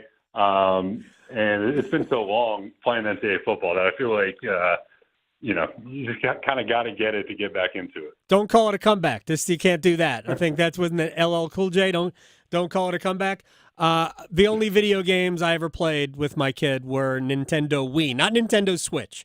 Nintendo Wii, because I didn't have to operate a controller. I couldn't do that. I could make the swinging motion of a golf club, and the only game I ever played was Tiger Woods golf.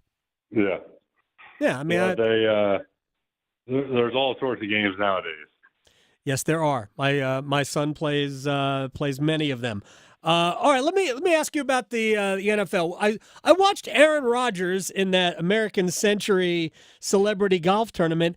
He didn't look like he was walking like super comfortable.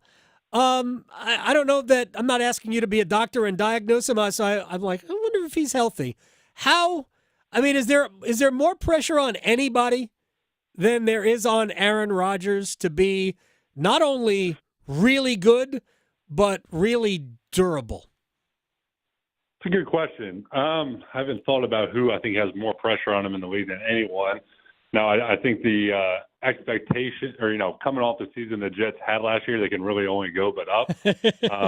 And I think Aaron Rodgers is still going to play at a high level, but it does kind of feel like at this stage in his career, the hype, the momentum that they had last year before, 4 plays in, I think there's high expectations in New York to finally get to see him play and see what he can do for that Jets organization. I did not get a chance to watch the celebrity golf tournament, but that is interesting that if he was walking a little gingerly, you would have thought that he would be healthy by now. If that's the case, then I would say that is a little concerning. I figured he'd be full go. I could be wrong. I mean, he came back and practiced last year, and he looked like he was moving. Maybe he was just having a bad old man day, because he's basically, especially in athlete terms, he's kind of an old man. You're younger than Aaron Rodgers, correct? I am, yes. Yeah. Thanks for.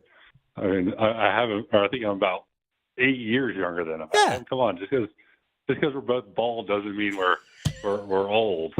So me and you referring to, not Rodgers. Well, okay. I apologize. I do apologize. Yesterday, I was in the grocery store and bought a bottle of wine and offered my ID, and the woman looked at me and said, "I don't need that." I just thought I was giving it as a formality, because sometimes they scan. Never mind. That was a little, because she looked at me like, "Oh, isn't that adorable?" Like, you don't have to do that, sir. Yeah, I was looking at the Jets have so many good players. If they have competent quarterback play, they actually might be a playoff team. I don't think Rodgers is going to be good enough for them to be truly great, but they don't need great to be a playoff team because they have so many other good players. Speaking of that, your old stomping grounds, the Miami Dolphins. If you pay Jalen Waddle and Tyreek Hill somewhere in the neighborhood of $50 million each a year, it's close. It's not quite that, obviously. It's probably closer to between 35 and 40. How do you also pay a Tua Tagovailoa because you can't spend $112 million a year on basically one element of your game, your 2 top wide receivers and your quarterback, right? I was around the NFL for a while, and I still don't get how the cap works. It seems like, you see all these teams, and you're like, how are they paying this guy, that guy, and that other guy? The 49ers seem like they've been doing it for years with all their guys, and they're about to have to pay Brock Purdy next year. But they find ways to kind of maneuver the contracts so certain money hits certain years.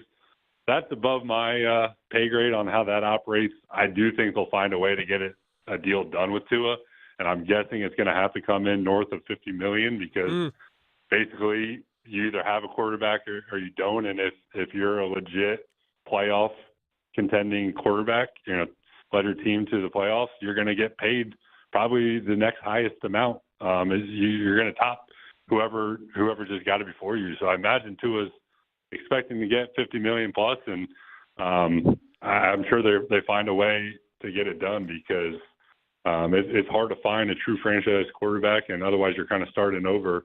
I don't know how those numbers will work, but between those 3 players, I do imagine it'll be north of $100 million.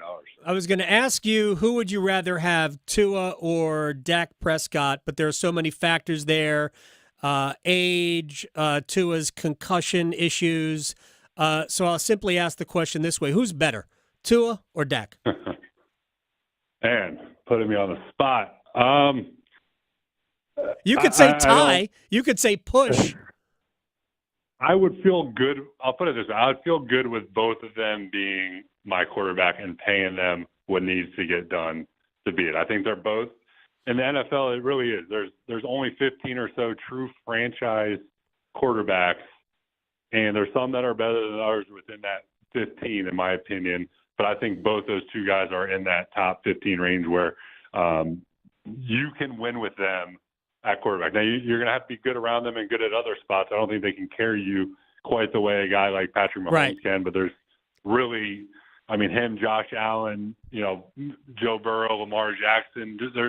There's only a handful that truly can maybe carry your team, and even those guys have some help. I mean, I think Tua benefits from having Tyreek Hill and Jalen Waddle. I think Dak has done a lot of good things. He just hasn't quite got the Cowboys over the hump. But I would feel, if I was a coach or a GM, I would feel good with both those guys being my quarterback. See, and that's where I am with quarterbacks, and this is where you and I will differ. I think Tua's good. I think Dak is good. I don't think either are great. And my philosophy, and this is where it's good that I don't run an NFL franchise, my philosophy is I am not paying a good player great player money, because ultimately you lose when you do that. So I would That is true, but those guys at least give you a chance. If you fall into that next realm, and really the guys that are bottom tier starters, the kind of 25 to 32 range, you almost don't even have a chance at winning the big one with a guy in that level. So that's what you risk. I understand what you're saying. So what I would do in that situation, seriously, this is what I would do in that situation. I would take that $50 million of cap space, and I would apply that to the rest of my team. And even if I take a small step back for a year, I would then go and get the cheap quarterback to plug in. Like the 49ers have an incredible team around a super cheap quarterback who's clearly going to get more expensive next year, unless the 49ers decide to move on from him too. Which, I mean, I guess anything is possible, no? I don't see. I mean, Shanahan's one heck of a coach and play caller, but I don't see any way they let Brock walk. I love Brock, by the way. But, maybe Shanahan's that confident in himself that he thinks it's more him than it is the quarterback. I mean, they did it with Garoppolo, and now they're doing it with Purdy. So he does have a good track record of the offense and the team playing at a championship level. All right. Are you a tennis fan? Tennis? I wouldn't say I'm a tennis fan, but I did watch Wimbledon. Okay. So we're gonna play a round of Gimme Five with you. Okay. Oh, tennis. All right. Yeah. I've only have two categories. I want to leave the slightly easier one for the listeners. Yep. I'm gonna put some pressure on you, Mike Glennon. All right. It's not that hard, actually, if you think about it. So we have game show music, Victoria. And by the way, we're going to play another round if somebody wants to play. 919-860-5326. It's a game show. I'll ask a question. You got to give me 5 correct answers, and I can tell you right now there are 18 correct answers. All right. Right? You only have to give me 5. Okay. In the open era of men's tennis, there was a time where amateurs, or actually professionals, could not play in the Grand Slams. It's about a 7-year span in the 60s. So from the late 60s on to today, there are 18 players who have won at least 4 Grand Slam titles.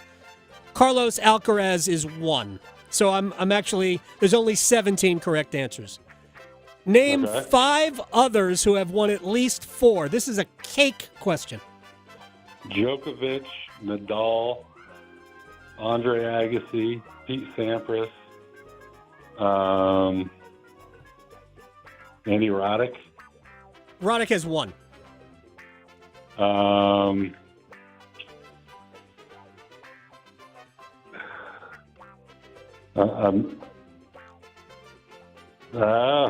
You skipped over did I get 4? You got 4.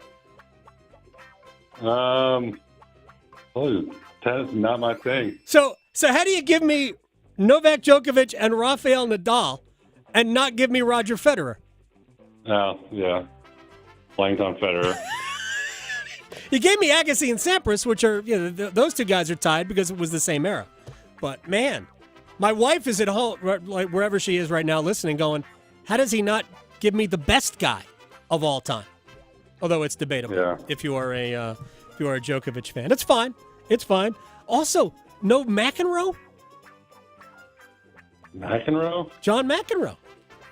No. Okay. All right. It was fun anyway, wasn't it? The next one. No, I have to. The next one has to go to somebody else. Okay. All right. Well, this fizzled out. this fizzled. We'll do it again next time. We'll do the same thing. Although I won't give you a tennis question. Yeah. Okay. All right. Thanks for having me, Adam. You got it, Mike Glennon. Gosh, at Mike_Glennon. I love Mike so much. It was tough. It was tough to put him in that. Come on. It's an relatively easy question. I understand, because tennis would not be my forte either. He gave me Djokovic and Nadal, and didn't give me Federer. I mean, Agassi and Sampras I get. I mean, and I'm significantly older than Mike. I got to be 25 years older than Mike. So I saw all of these guys play as a young boy. I don't know. We want to play. Do we want to play again or no? We should. We just got to get a participant. Let's get somebody to play. I got one more. 919-860-5326. 919-860-5326. If you want to play Gimme Five, I have one more question. Hey, Mike wanted to play, so it's not my fault. I didn't. And honestly, I think he would have had a harder time with the other question. I thought this is sort of like name the 50 states to me. Oh, yeah. Right. It's just like nations of South America. Just name like the nations that have won the Copa America. Right. I'm basically just asking you to name South American countries, since those were the only countries other than the U.S. and Mexico, basically, that have played in it before. Yeah. By the way, speaking of Copa America, shouts to Argentina for figuring out a way. Man, I thought Colombia was going to get him. They probably had him early. Didn't work. And Argentina scored late on in extra time. Lautaro Martinez, who scored more goals than anybody else in Copa. And congratulations to Spain for winning the European Football Championships. England thought it was coming home. It certainly was not. And between them and France, the two biggest wastes of an incredible roster of players that I have ever seen. And it was in the case of England, more so than France, because France did kind of vary their lineups a little bit. In the case of England, I mean, utter stubbornness from Gareth Southgate. You can't have that kind of a lineup and not use it, and he didn't use it. Just absolutely egregious. All right, let's go to Elvis in Apex. Elvis, how are you? I'm doing great, man. How you doing, Adam? I'm doing very well. Thank you very much. Outside, but yeah, I'm doing good. It's July. But it is unusually hot anyway. All right, tonight is Home Run Derby. So our Gimme Five question will be Home Run Derby. Okay? Okay. All right. We have had I think the first time we had Home Run Derby was like the mid-'80s. So we go all the way back. This is now, we're almost 40 years into this. Name 5 people who have won Home Run Derby. 5 people who have won Home Run Derby. Go. Oh, wow. Let's see. It's not Fred Flintstone, is it? No. No. Let's see. Frank Thomas. Wow. Frank Thomas. This is a long time ago. Yeah, but yes. Yeah. Yep. Ken Griffey Jr. Yes. The only 3-time winner, Ken Griffey Jr. Yep. Mark McGwire. Mark McGwire did win. Yes. Sammy Sosa. Sammy Sosa also won. Let's see if we can get another steroid guy. Okay, and I know one of the other ones. I'm not going to say it yet, but how did? Because I'm curious. Did Papa Smurf win? He did. Papa Smurf did not win. Papa Smurf.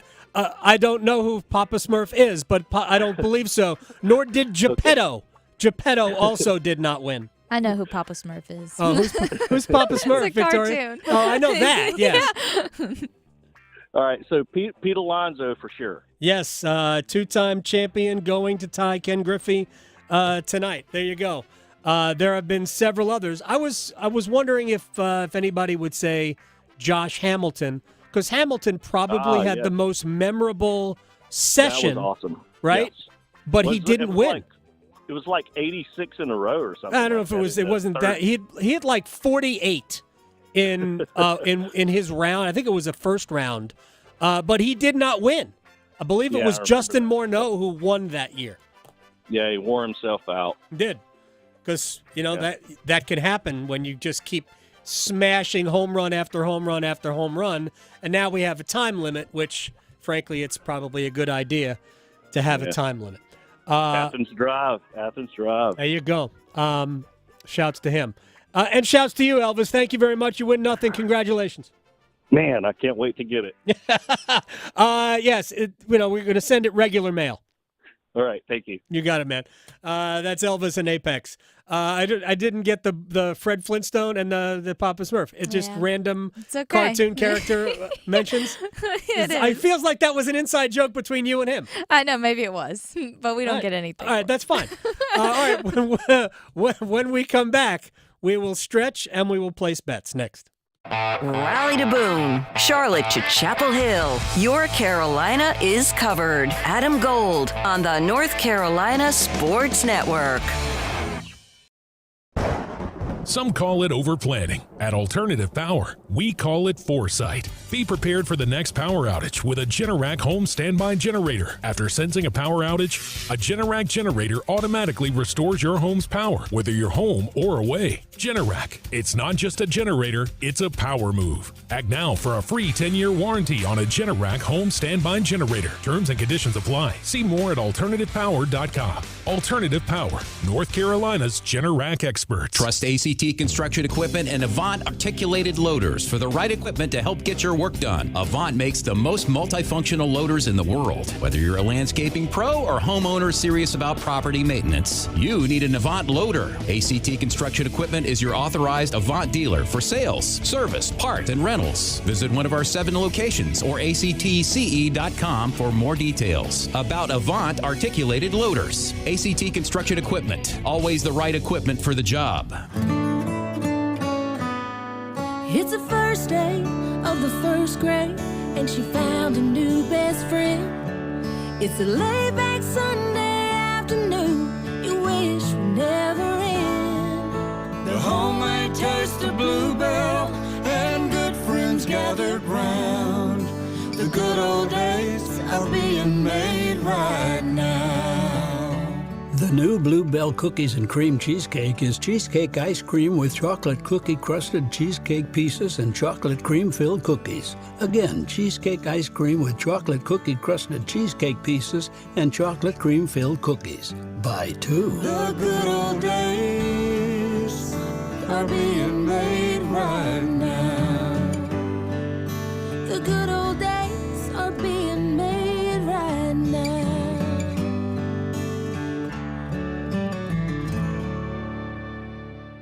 If you pay your city or town for electricity, you live in a public power community.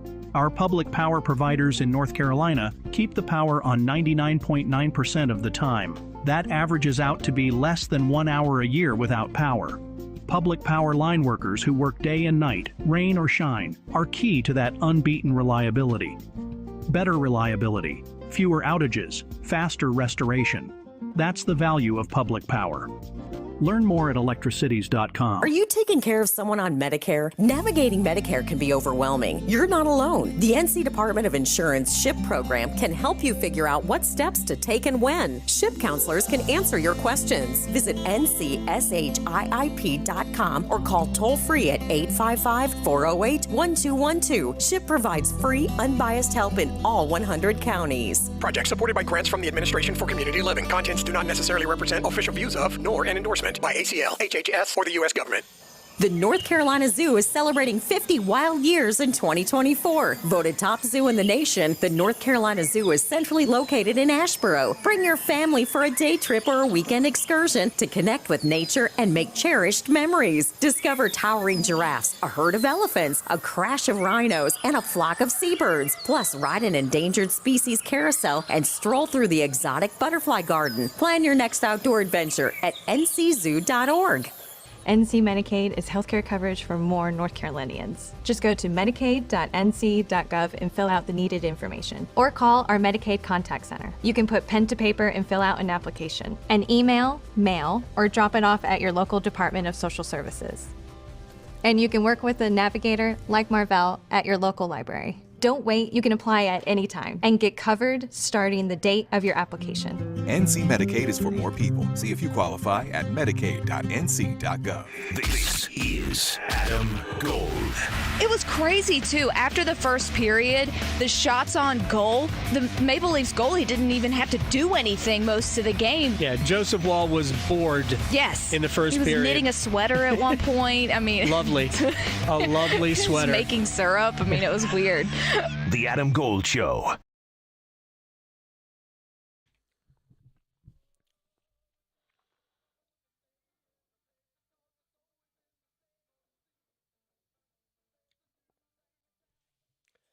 It's the Adam Gold Show. I'm Adam Gold. Victoria producing the program. It's been reported, and I am confirming the reports, but it's been reported that Yevgeny Kuznetsov is going to leave the Carolina Hurricanes and sign with a team in Russia. That would free $3.9 million of cap space. I'll take the zero if it doesn't come to fruition, but this is what I heard a week ago, and it's the first I've seen it reported elsewhere. And it's basically the way this happens is that Kuznetsov agrees to terminate his contract. But you can't do that and then go sign with another NHL team. I think the Hurricanes tried actively to trade him, and I guess there were no takers in that. But I guess that could still happen. I don't know that it will. But that's what I am basically confirming what I had heard about a week ago, that he was going to go back to Russia and play there, which means that the Hurricanes would be free of his $3.9 million. It is now time to stretch. Okay, so this one, it's a lot of food. So it might make you hungry if you haven't had lunch yet. I'm actually still full from dinner yesterday. Oh, well, maybe that's a good thing. Yeah. Then it sounds like dinner was delicious. Dinner was great. Great. I like to bring this up because mosquitoes like to eat me for dinner. And so if there's anyone out there who's got the same issue, you hate this season, so I like to give people remedies. Now, science is still up in the air about what it is that these man-eaters like about certain people on this planet. And they've said, well, maybe some certain smells could attract them. So they've narrowed it down to like 3 smells that might be attractive to mosquitoes. Bananas. So be careful if you're eating a banana outside, because they said that a study found more people were likely to get bit after eating a banana. After eating a banana, not just holding a banana. No, I guess I thought maybe the yellow. Right. Maybe attracts interesting. them. I know. No, it's in your blood then. And they also compared it to grapes too. So it was attracted to people more who ate a banana versus grapes. So there is more sugar content. And also, the grapes are like all sugar. Yeah, I know. But there's a lot of carbs and stuff in bananas. So I don't know. Maybe that's Potassium. why. I don't know. Who knows? Also, really smelly cheese apparently is. You would think that would work against the mosquito, right? I think so, but it does not. It said it might be attracted to a compound that's produced by the bacteria. And yeah, it lets off some. So stinky cheese might be one. And then I can't even. Floral scented foods and desserts. So that might be like a smell of nectar to them, and then that's why they are attracted. I don't know. But who commissioned this study? I don't know. I would like to know. And what poor soul had to go through the testing of all this stuff. So a few foods, though, that might work against it. Basil, sage, rosemary. So basically just have an herb garden everywhere. I like that. Grapefruit. And then here we go, garlic or onions. You can also deter people from being around you. Yes, exactly. At the same time. So there's. But I would think you would want to have people around you so maybe they get bit. Yeah, but see, I'm the person that you want in the crowd with you because they find me. See? Exactly. I'm the one that they go to. So, yeah, that never works for me. I just need to carry like an herb garden around me or something. Citronella. Just bathe yourself in citronella. Yeah, that's it. That's it. Just bathe myself in that stuff. Now, one thing. This is almost like a this or that question because yesterday was Mac and Cheese Day, which is, or national, there's a national day for whatever, fill in the blank. Well, I guess mac and cheese was yesterday. One of my top favorite foods ever. Do you eat it with a spoon or a fork? Because that's been circulating ever since then. I'm not really a mac and cheese guy. Oh, it's the best. But I would eat it with a fork. See, I feel like that's the go-to. 70% of the people said that they do, and then the other 25 is you're eating it as part of it's with a meal as a meal. Right. It within your meal. Usually. Although you could, if you load it up, it's a meal in itself. Oh, I've been to some places where they'll throw like chicken or whatever in there. Oh God, so good. Oh yeah, no, you can do amazing things. Yes. And in that case, I guess you can go with a spoon, but for the most part, you're eating your meal with a fork. Yeah, so exactly. That's why I would do that, but I'm not really a mac and cheese guy. Oh my gosh, I love it so much. I'll take it either way. It's very good. Mm-hmm. It's just not very good for you. Yeah, I know. That's the only downside. And I try to draw the line at some things. That's the only downside. It's my vice. Well, another vice, maybe placing some bets. Let's try. Place your bets. Place your bets. Here we are. I bet you slice into the woods $100. Gambling is illegal in Bushwood, sir, and I never slide. Okay, you can owe me. I owe you nothing. All right. Trying to remember if I won anything this weekend. I don't think I did. I'm still doing okay. And I'm going to make a change for Home Run Derby. Okay. But we'll do that when it's my turn. It's your turn first. Well, I got my Rose Namajunas by decision this past weekend. Good. The other one's not so much, but that's okay. This one, because, there's so much going on, let's do Home Run Derby things. Prop bets. First one, let's see. Distance of longest home run that's hit. Over under 482.5. You know what? Give me over. Maybe they're going to come out hot. What, for the first home run hit? No, for the longest. Longest home run hit. Yes. The longest. Yeah. So give me the over 482. Oh, that's very good. It's minus money, but it's minus 111. Oh, I didn't even. Oh, that's what. It's okay. That makes sense. I didn't even see those wagers. I'm changing from Pete Alonso. We're going to Atlanta's Marcell Ozuna at plus 430. See? To win it. That's also one of mine, too. Yeah. So my next prop one is total home runs hit combined with everyone. All of it. I'm going to do, you know what? I'm going to take the under because it's set at 272.5 home runs. So give me the under. That's minus 113. So this is like rooting for fewer points in football. I don't want that. You're rooting against fun. It's hot out. They might get tired. And they are in Texas. It's hot. It's hot there, too. I know. All right. Now, a couple of futures. Open Championship. We'll just give you one today, and we're going to go heavy on it tomorrow because I'm not here the rest of the week. Your winner, Rory McIlroy, plus 800. I am going to be that guy and go out. I'm surprised the number is that low. I'm going to be that guy and go out on a limb. Rory breaks the 10-year drought, plus 800. Well, there you go. Just put it out there. You never know. You never know. You never know. All right, I got one more.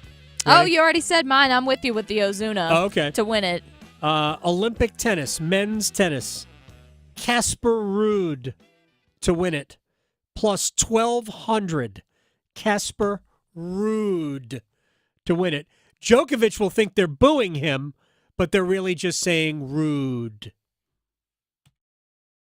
Serving it up hot and fresh every day. Adam Gold on the North Carolina Sports Network.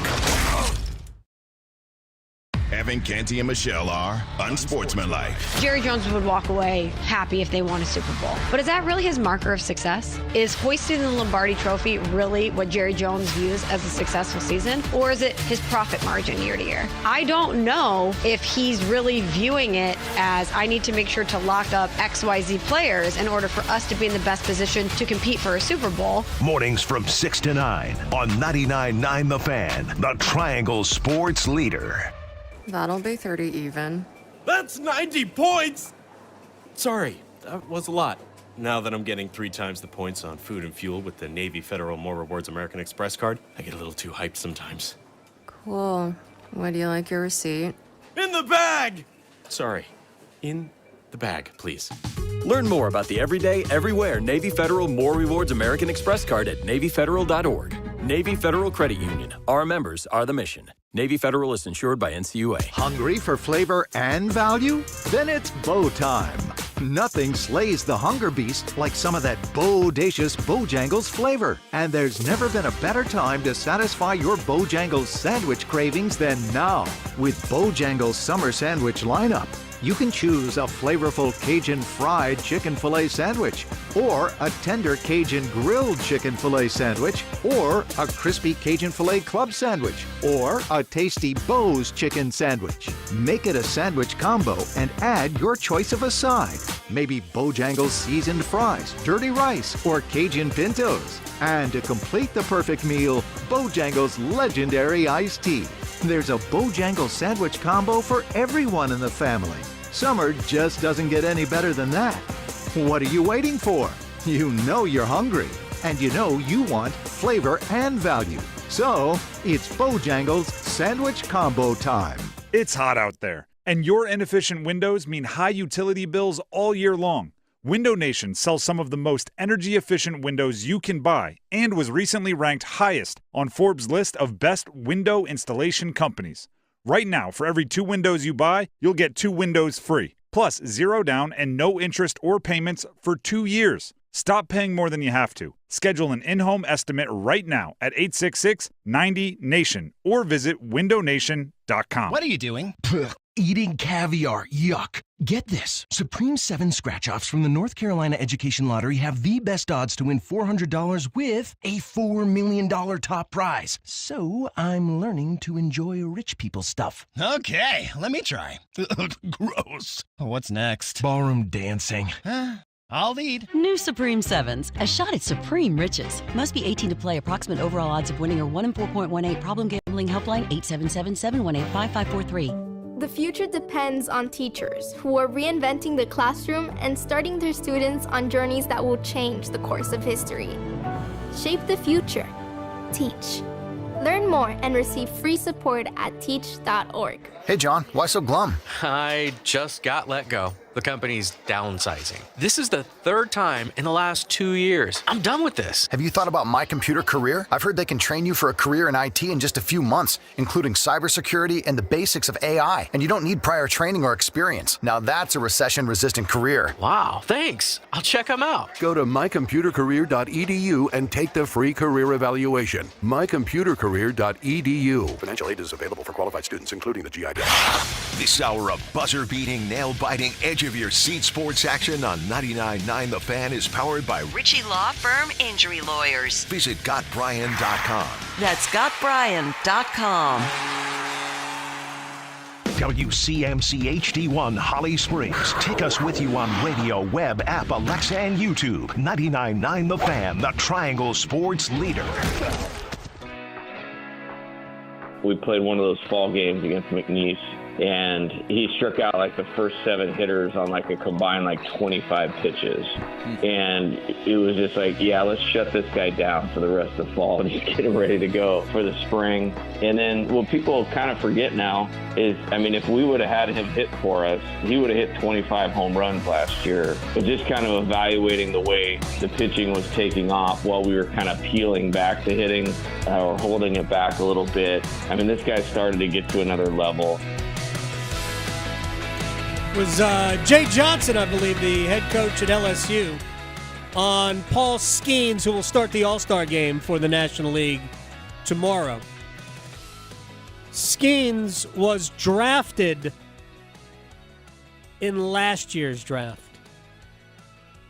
We see it routinely in other sports, right? In the NFL, when you're drafted, you play. If you're the first pick or a high first-round pick, frankly, anywhere in the first round, you're probably going to play, unless you're hurt. In the NBA, yeah, the top picks, you play. Hockey, occasionally. You know, there'll probably be 5, 6 players who get drafted in the first round who will play right away. Macklin Celebrini is going to play. Connor Bedard last year, going to play. Andrei Svechnikov 7 years ago by the Hurricanes, played right away. Baseball? No. That ain't the way it works. And it's not the way it works. There are very few players in the history of baseball that have walked off a college field and essentially gone right to Major League Baseball. In fact, Paul Skeens didn't even do that. He spent April of this year in the minors. Or I should say this. He didn't pitch in the big leagues until May. Primarily, that's because the Pirates get a chance to delay him free agency by a year. That's the way it works. That's the way it worked with, I think, Chris Bryant of the Cubs. They did that to Chris Bryant. They made him stay like 3 weeks in the minors so his clock wouldn't start. Mm-hmm. Exactly. Yeah, he had no interest in staying with the Cubs. When you create bad blood. Mm-hmm. Although he is certainly doing. He's not the same player either. No, that's fine. You can keep moving around, Bryant. Baseball. I used to think that baseball had the best, for players, the best economic system. Yeah. Right? Because, well, once you were in the league for 3 years and you were arbitration eligible, you started getting paid. The problem is now is that they are using players so early. So there is more expected of you early in your careers. You are really helping teams out, and then they just let you go. Yeah. They just recycle you. We'll see what happens with Paul Skeens. If I were the Pirates, he'd be tomorrow. Sign him. Knowing that there is likely Tommy John somewhere down the road. Somewhere down the road. Could be wrong. I said likely. Yeah, you never know. Not a guarantee. Likely. Anyway, we're going to talk to James Patterson, who's an author. He has a book coming out about Tiger Woods. Tiger Woods is playing at the Open Championship. He's already played a full practice round at Royal Troon. We'll talk to James Patterson about Tiger and his legacy and all of that coming up in just a couple of minutes. Right now, Wall of Sound time. The Wall of Sound is a function of this studio. There's no doubt about it. All right, Major League Baseball's first round of the draft was yesterday. We haven't really gotten into it. We are going to get into it a lot more tomorrow. Wake Forest had 3 of the top 10 picks. State, Cozart, the catcher, he was drafted, I think, second round. Vance Honeycutt from UNC goes to the Orioles in the first round. We're going to talk about all of it tomorrow with Aaron Fitt. So rather than spout a bunch of things I have no clue about, we're going to let Aaron give us the lowdown and all of that. You could talk about random summer things, too, because last time he was on, you said, all right, well, I'll shoot you just some random, summer topics. So, because he knew nothing about golf. We'll talk about slip and slide. There you go. There you go. All right, so a second baseman from Australia was taken first overall. With the first pick of the 2024 MLB Draft, the Cleveland Guardians select Travis Bazzana, a second baseman from Oregon State University. There you go. Yay! It's exciting. I got nothing on that. Yeah. Yeah. But that was the first pick in the baseball draft. Yeah. Travis Bazzana. All right, SEC Media Day is going on, and Nick Saban is now part of the media. He's not the head coach at Alabama anymore. I'm actually kind of cool with this. I think Nick will be really good as a college football analyst. Yeah, really good. I think it'll be interesting. I'd like to see him as a game analyst. I would like to see him on site doing games. I think that would be fascinating. Mm-hmm. Nick was on with Mike Greenberg this morning talking about the college football playoff. The people really want to see the 12 best teams, just like people wanted to see the 4 best teams get in the playoffs. And, we talk about conference championships, but the conferences are not equal. So somebody's going to get bumped out. Maybe the 11th or 12th team is going to get bumped out because of a conference champion who may not even be in the top 12. So there's still a little bit of inconsistency there, and how do we get the best 12 teams in the playoffs? All right, so let's just drill down on that a little bit, because with 12 teams, I think it's less important. With 4 teams, I always thought it was the most important thing. When you are talking about only having 4, and I'm going to just stop the conversation here just for 1 second. I think it is important to not discern, but understand that there's no way of knowing who the best teams are because there's not enough overlap in schedules. You are really dealing solely with the opinions of people. But there's enough overlap that I think best equals most deserving. And I think Florida State was most deserving of being one of those 4 teams last year. And they got screwed. Royally screwed. Their second-string quarterback was going to play. I mean, I don't remember why he was out, but he was going to be healthy enough to play. They weren't going to be using their third-string quarterback, which it seemed like that was how the media and the committee made their decision. Like, there should have never been a narrative that, well, their offense was horrendous. Well, it was, because they were using, like, their third-string quarterback, not the rest of that team. Anyway, with 12 teams in the field, it's going to be hard to really get worked up over who's the 12th best team, who's the 13th best team. Truth is, neither of those teams is going to sniff the national championship. You're not really a player for the national championship. Dabo Swinney and a lot of other coaches have said the same thing. Year in and year out, there are maybe 4 teams, 5 teams that can legitimately win a national championship in college football. We might not know those teams at the beginning of the season. At the beginning of the year, there might be 12 to 15. But once we start seeing the teams play, we all know. We all know. Like, yeah, it's like 4 teams. How many teams really could have beaten Michigan last year? Not just very few. Oh, yeah. So that's what we're dealing with. We're not dealing at the beginning of the season. We're dealing by the time we get to the end. We've seen it all. We see who's great, who's not. Oh, they're good, but yeah, they're not that. But we're still going to have 12 teams in this because, hey, fun. Okay, fun. I'm all about fun. I'm not anti-fun. I'm pro-fun. Yeah. Put me in the pro-fun category. We're fun havers. So it's not going to be as big a deal. And having 5 conference champions in helps to avoid lawsuits if you're the NCAA. If not the NCAA. If you're the Power 4, it helps to avoid lawsuits if you're the college football playoff. All right, we got to take a quick break. James Patterson has a book out about Tiger Woods. We will talk about his legacy. Is he ever going to stop playing? He should. Next. Going beyond the box scores. Adam Gold on the North Carolina Sports Network.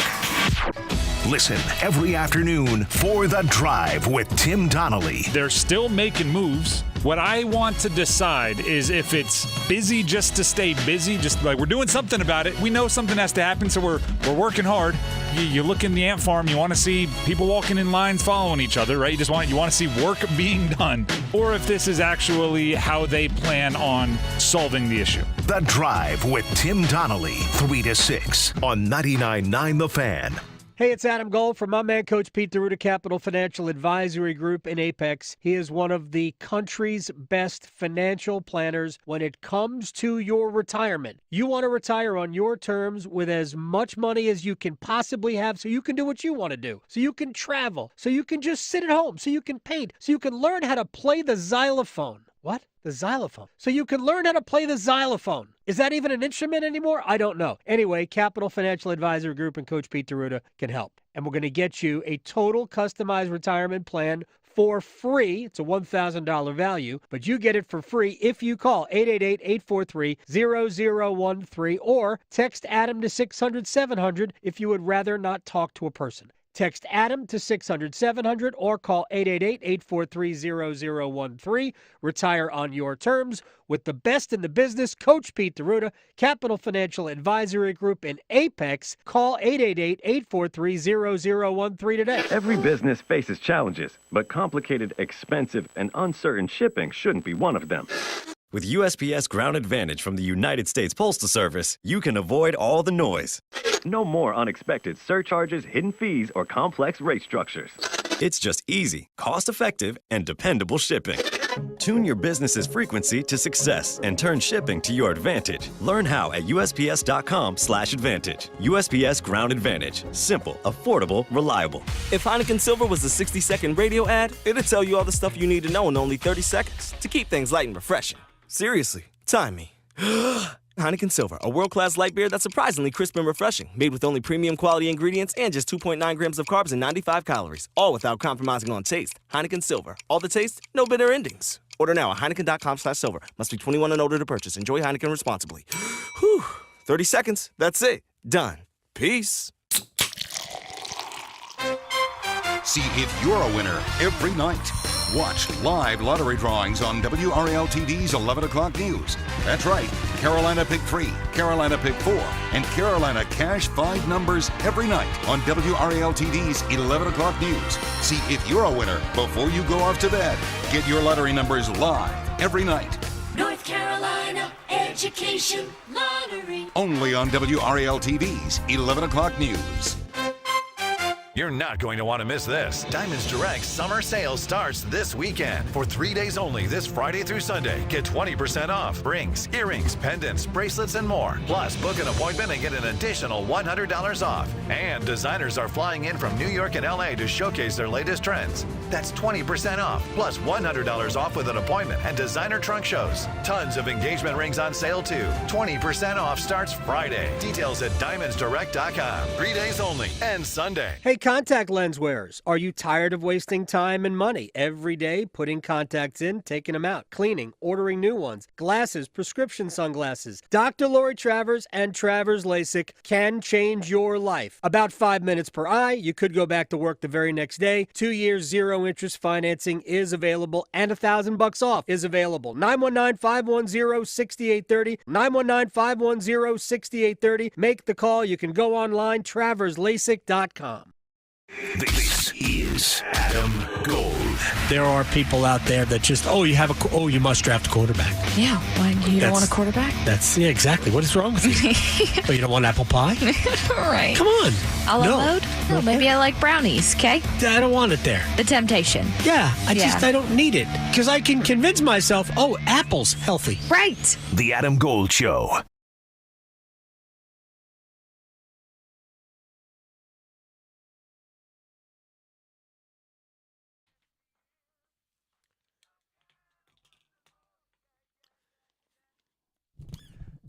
It's the Adam Gold Show. I am Adam Gold. Victoria producing the program. Tiger Woods is the greatest to ever play the game of golf. I will fight anybody who thinks otherwise. I'm not saying he has won the most. He has not. He hasn't. Jack Nicklaus has more majors. Tiger's Ryder Cup career is not stellar. All of that. He has certainly had his travails in his personal life. But when it comes to the way you perform, doing your job, nobody has ever done it as well as Tiger. And I would argue that nobody in their field has ever done it as well as Tiger has in relation to the competition. James Patterson, world-famous author, joins us on the Adam Gold Show. The book is called Tiger, His Life as It's Never Been Told Before. It published, I guess it released, was it today? I think it released today. It did. Happy release day. Mr. Patterson, how are you? Thank you. Thank you for the happy release day. Perfect. I'm good. I'm good. All right. First of all, what other than it's Tiger Woods, fun to write books about super famous people, especially when they have, I think, great stories to tell. Why did you want to get involved in this? That's the whole thing. Great people who have really interesting stories. I did one on John Lennon, and that interests me. That's another thing. I'm fortunately I'm in at that position where I can kind of, do what I want to do. I just did a thing with Michael Crichton, finishing a book of his, and we just said Viola Davis. I'm doing a book with her, so I get to do what I want to do. And I wanted to do this, and I wanted to sort of tell the story of this flesh and blood human being. I'm not out to trash anybody. That's just not my style. I like to tell a good story, and that's what I said. And this guy's story from when he was 2 years old and batting balls in the garage and right up to the present. It's just a fascinating story, and even more fascinating in a way because there have been a couple of bumps in the road. And I agree with you. The greatest golfer for sure so far. Yeah, absolutely. Yeah, look, I don't know that anybody can. He combined the mental strength as a player that Nicklaus had with, probably the better raw ability than anybody has ever had. When he had the lead, like it was famous. He never blew a lead in a major. Yeah, until Y.E. Yang. Yeah, and in the book, one of the things you find is just the effect of his parents, and people don't not as much about his mother usually, but she was the tough one. Mm-hmm. She was the one that basically told him, "You got to crush the opponent. You got to crush them." Right. If you go into the fourth day 9 up, I expect you to finish 15 up. Yeah, okay, gotcha, mommy. Yeah, mom was tough. Yeah. Well. I'm assuming I haven't seen the book, but I'm assuming you go into the upbringing and what was his family life, and how did that shape him as a player? What I do is tell stories, and that's what this is. And 5 years old, he's on the Mike Douglas show, which, as people might not know, that was a TV show at the time. And at 5, he predicted he would beat Nicklaus and Tom Watson by the time he was 20, and he wasn't far off there. But interesting enough, he had a bad stutter when he was a kid. He was nearsighted. When he was at Stanford, kids, and these are his friends, they called him Urkel. Right. Because he was kind of a nerd, like that nerdy TV character. Right. And that all fits into the ongoing story. There's a little thing there about him going out with an agent, and he couldn't use his credit cards, but because he didn't know he had to activate them. And I was talking to a British writer about this thing. And he said that Tigers, the way he was brought up, it's a little like in the royal family. They're sort of protected. Yeah. They don't get to do a lot of stuff. And I think that had a big effect on, he married a beautiful woman. I think she's a nice person and smart and all that stuff. Mm-hmm. But I don't think he really didn't date much. I don't think he was ready to be a husband. I don't know if he is now. But that's part of when you really go through the story. It just kind of builds on I always think if you're going to go into therapy, like the first day you tell the shrink, I want to start with my father and mother. I'm going to save like 6 months of costs with you. We're going to start right there because whatever it is, the good, bad, and the ugly starts with mom and dad. James Patterson, author of, too many books to list here. Tiger, His Life as It's Never Been Told Before, which dropped today. So who do you think, you mentioned how ruthless mom was, Coltita. Not ruthless, just, firm, and this is what you got to do. I think, the thing of it is, I think he really loves his parents, loved his, sure. And I think he admired them. And I think even though he wasn't an ideal husband, I think he's been a really good dad. Sam, who's the daughter, who people don't really talk about that much, but he asked her to do the speech when he was inducted into the Hall of Fame, and she said something to the effect of, she said, I inducted you into the Dad Hall of Fame a long time ago, which is cool. But she also would break his chops. She'd say, like, how seriously can I take anybody who would go to Comic-Con dressed as Batman? Which is cool. Well, no, he certainly has seemed, as far as we could tell, because he has a yacht named Privacy for a reason.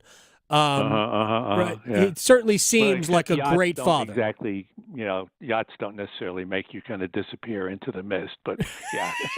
True, but I just think neither he has a golf cart that has like a 10-speaker thing and funny tires, and so he wasn't totally trying to be invisible. That is very true. James Patterson is joining us here on the Adam Gold Show. How do you talk about the influence of his dad? The only time we ever saw public, emotion from Woods, other than fist pumps and stuff like that, was when he won the Open Championship after his dad had passed away. And also when he won that last Masters in terms of his kids. Yeah, that was me crying. That was another one. That was wow. Okay, yeah. Yeah, but you're right. Yes, his very close to his dad. Interestingly, he has no interest in his. I guess it makes some sense, in where his dad is buried or the burial stone or any of that stuff, which is it's a little. Who cares? But it's a little strange. Do you feel that as he's gotten older and he's become more of a dad, and I think the pressures of having to win every time that he put on himself, nobody else. Do you feel like he has become a more open, friendly person, at least to his peers? Yeah, I think it was interesting in doing this. A lot of people were willing to talk to me, but then nobody wanted it known. They didn't want Tiger to know that they talked to me, including people at Nike and past coaches and caddies and players and whatever. And they were all very open and mostly very positive about him. They all feel he's a pretty good guy. But once again, he definitely has a sphere of influence.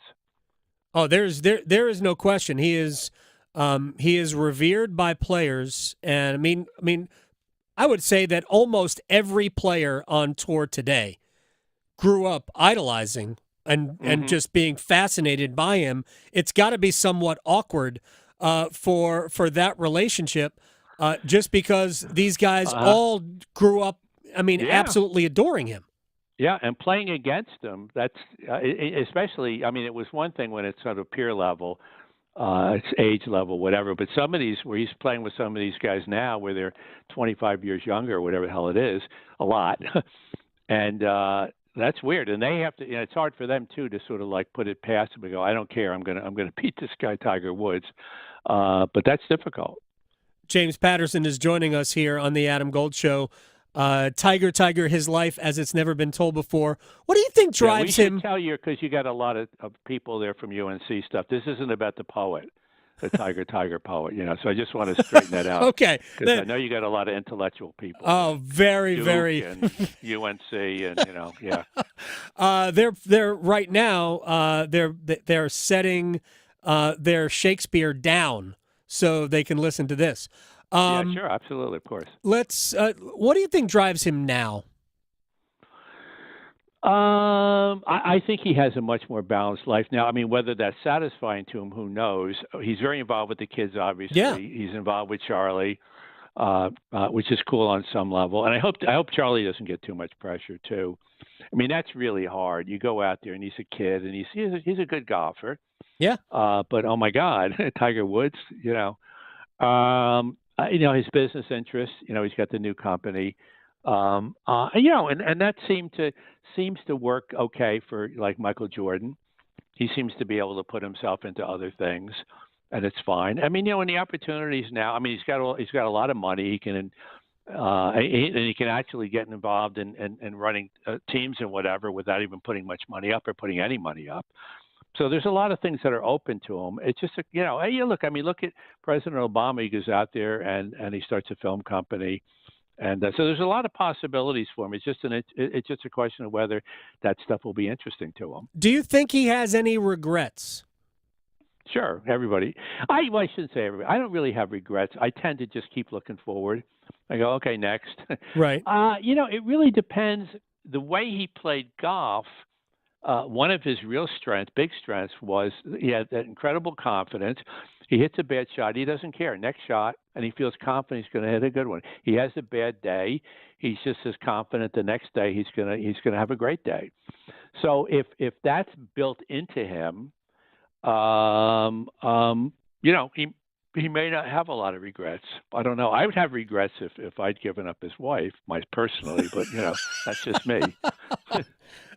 Well, look, yes, I'll just agree. Elin was a very fetching woman. There's no doubt they have a good relationship now because they have shared custody. And the two kids look absolutely like they're super normal, normal kids with great interest and have a future. Yeah. No, you hope that they will turn. It's interesting. I live in a fancy town, and pretty much all the kids there, they have parents that have done something significant. And it's pretty cool that most of them go like, yeah, that was my parents, but now I got to do what I do. I got to figure it out for myself, which I kind of like. It's pretty cool. Or maybe that's just the ones that my son surrounds himself with. Final thing for James Patterson, the author of the latest book about, I shouldn't say the latest, the book about Tiger Woods. The best book about the best Tiger book. Woods. Yeah, there we go. And the one that dropped today, Tiger, His Life as It's Never Been Told Before. How different was, I don't know, again, how you get into this, but how different was the last major, the 2019 Masters? How has that been processed around, whether it's his family, his friends, the people around him?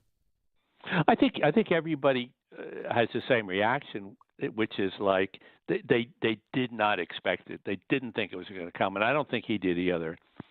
And that's why even now, it would really surprise me if he won something else, but it wouldn't totally shock me.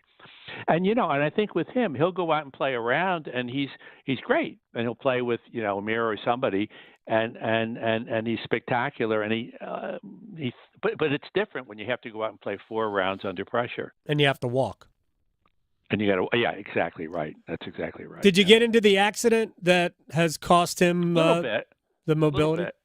Yeah, well, I mean, there's a lot of things, of course, and back injuries, et cetera, et cetera. Yeah, somewhat. But part of that is I have to believe that that morning he probably shouldn't have been driving a car.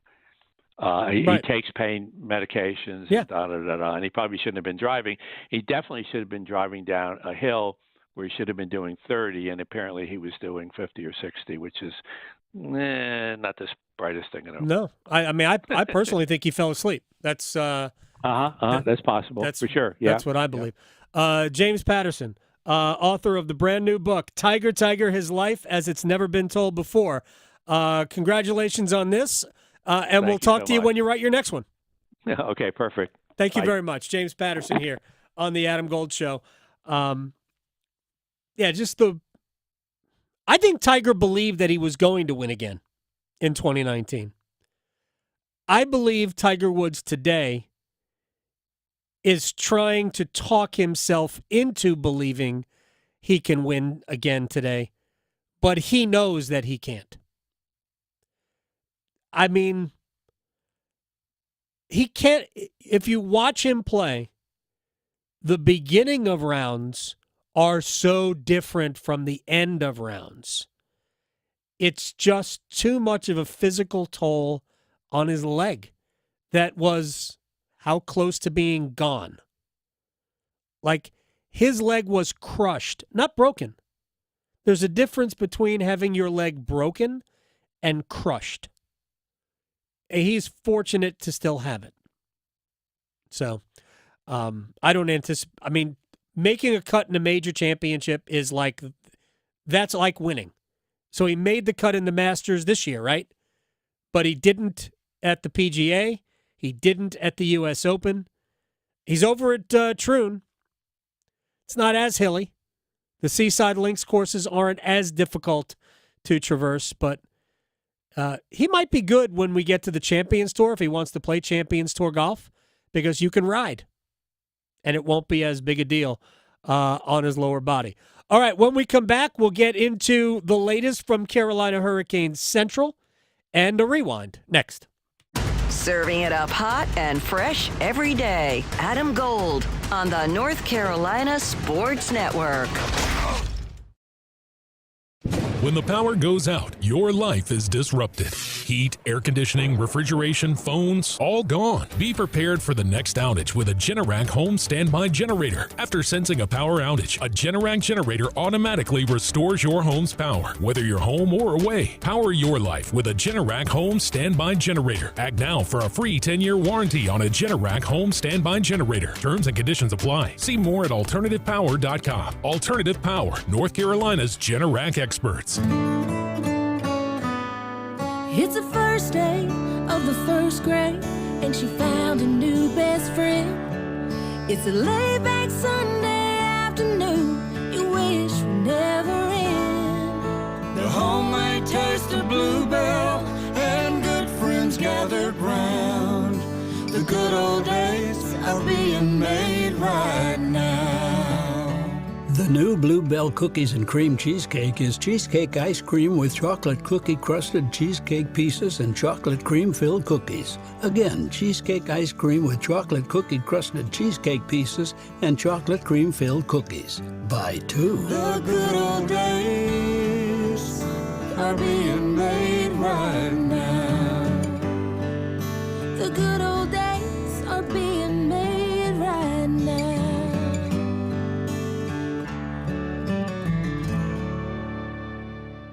If you pay your city or town for electricity, you live in a public power community. Our public power providers in North Carolina keep the power on 99.9% of the time. That averages out to be less than 1 hour a year without power. Public power line workers who work day and night, rain or shine, are key to that unbeaten reliability. Better reliability, fewer outages, faster restoration. That's the value of public power.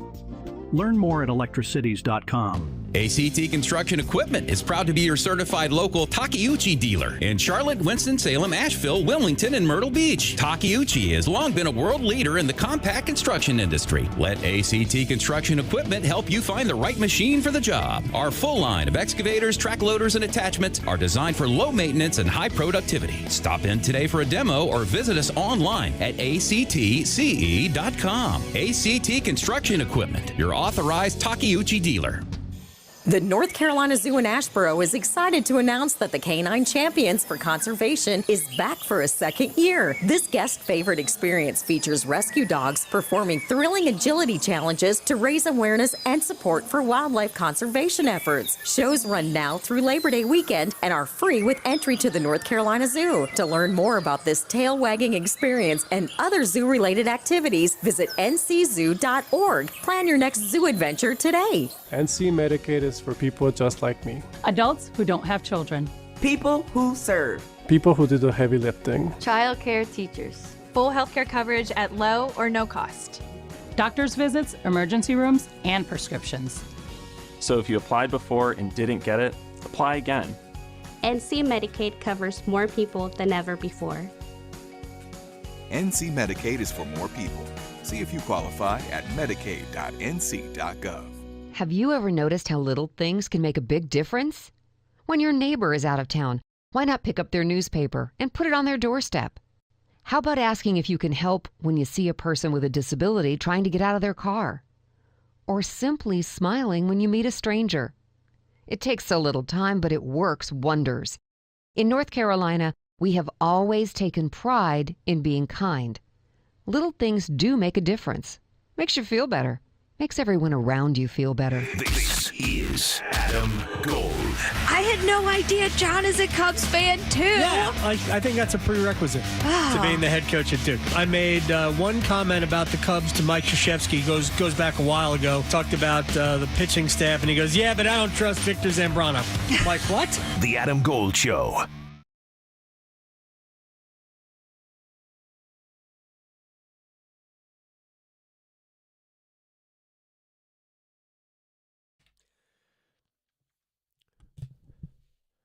It's the Adam Gold Show. I am Adam Gold. Victoria producing the program. We're going to get into a rewind in just a few minutes. Earlier today, pretty early in the show, I saw a story that was touting Yevgeny Kuznetsov terminating his contract with Carolina Hurricanes and signing a 4-year deal with SKA of the Russian League, of the KHL, which I'm pretty sure is the same team that Alexander Nikishin, Carolina's super prospect, plays for 1 more year anyway, before coming over here. Of course, he could always sign another contract with SKA, but I don't anticipate that happening since this is the best league in the world, and that's where these guys generally want to go. And this is something that I had heard last week. So, to me, this is confirmation of what I was told a week ago. The benefit to Carolina is this. There's a downside I will get to. The benefit to Carolina is the $3.9 million they are responsible for his contract. Remember, Washington is paying half of the freight for Kuznetsov's contract. The $3.9 million that Carolina is responsible for goes off the books. At least that's how I believe it works. If there are some other ramifications, then somebody will point this out to me. And with that, here is the benefit. And we'll get to the drawback in a minute. The benefit to Carolina is, as it stands right now, if you assume Carolina just takes one extra forward, or rather one extra skater, 2 goalies, 12 forward, 6 defensemen, and then one other, whether it's an extra defenseman or an extra forward. And that's their, let's say, opening night roster. It would leave them between $13 and $14 million in cap room to sign Necas, Jarvis, and Drury. Now, you could somehow do that. But if you think that Necas is going to be around $6 million on a 1-year deal, whether it go to arbitration or not, Jarvis, set that aside for a second. Drury, let's just say 1.5 or 2, probably 2. So if you've got between 13 and 14 million, now you're talking about Jarvis at about 5.5. Yeah, don't think so. Don't think so. On top of the fact that if you're the Hurricanes, you really want to have Jarvis on a long-term deal, which is going to cost you more money. So I talked about this on the podcast, the Canes Corner podcast, last week. I did a little bit of that, then we did prospects, and then I did a little bit more of that. And my feeling was that they were going to have to find some way to clear more money. The options are 3. One is long-term injured reserve for Jesper Fast. And I don't know if he's going to be ready to start the season, but I don't know that we are talking about something, and they don't know, that is a career ender or even a season ender. So you'd want to have the ability to bring Fast back because he is an important part of the team.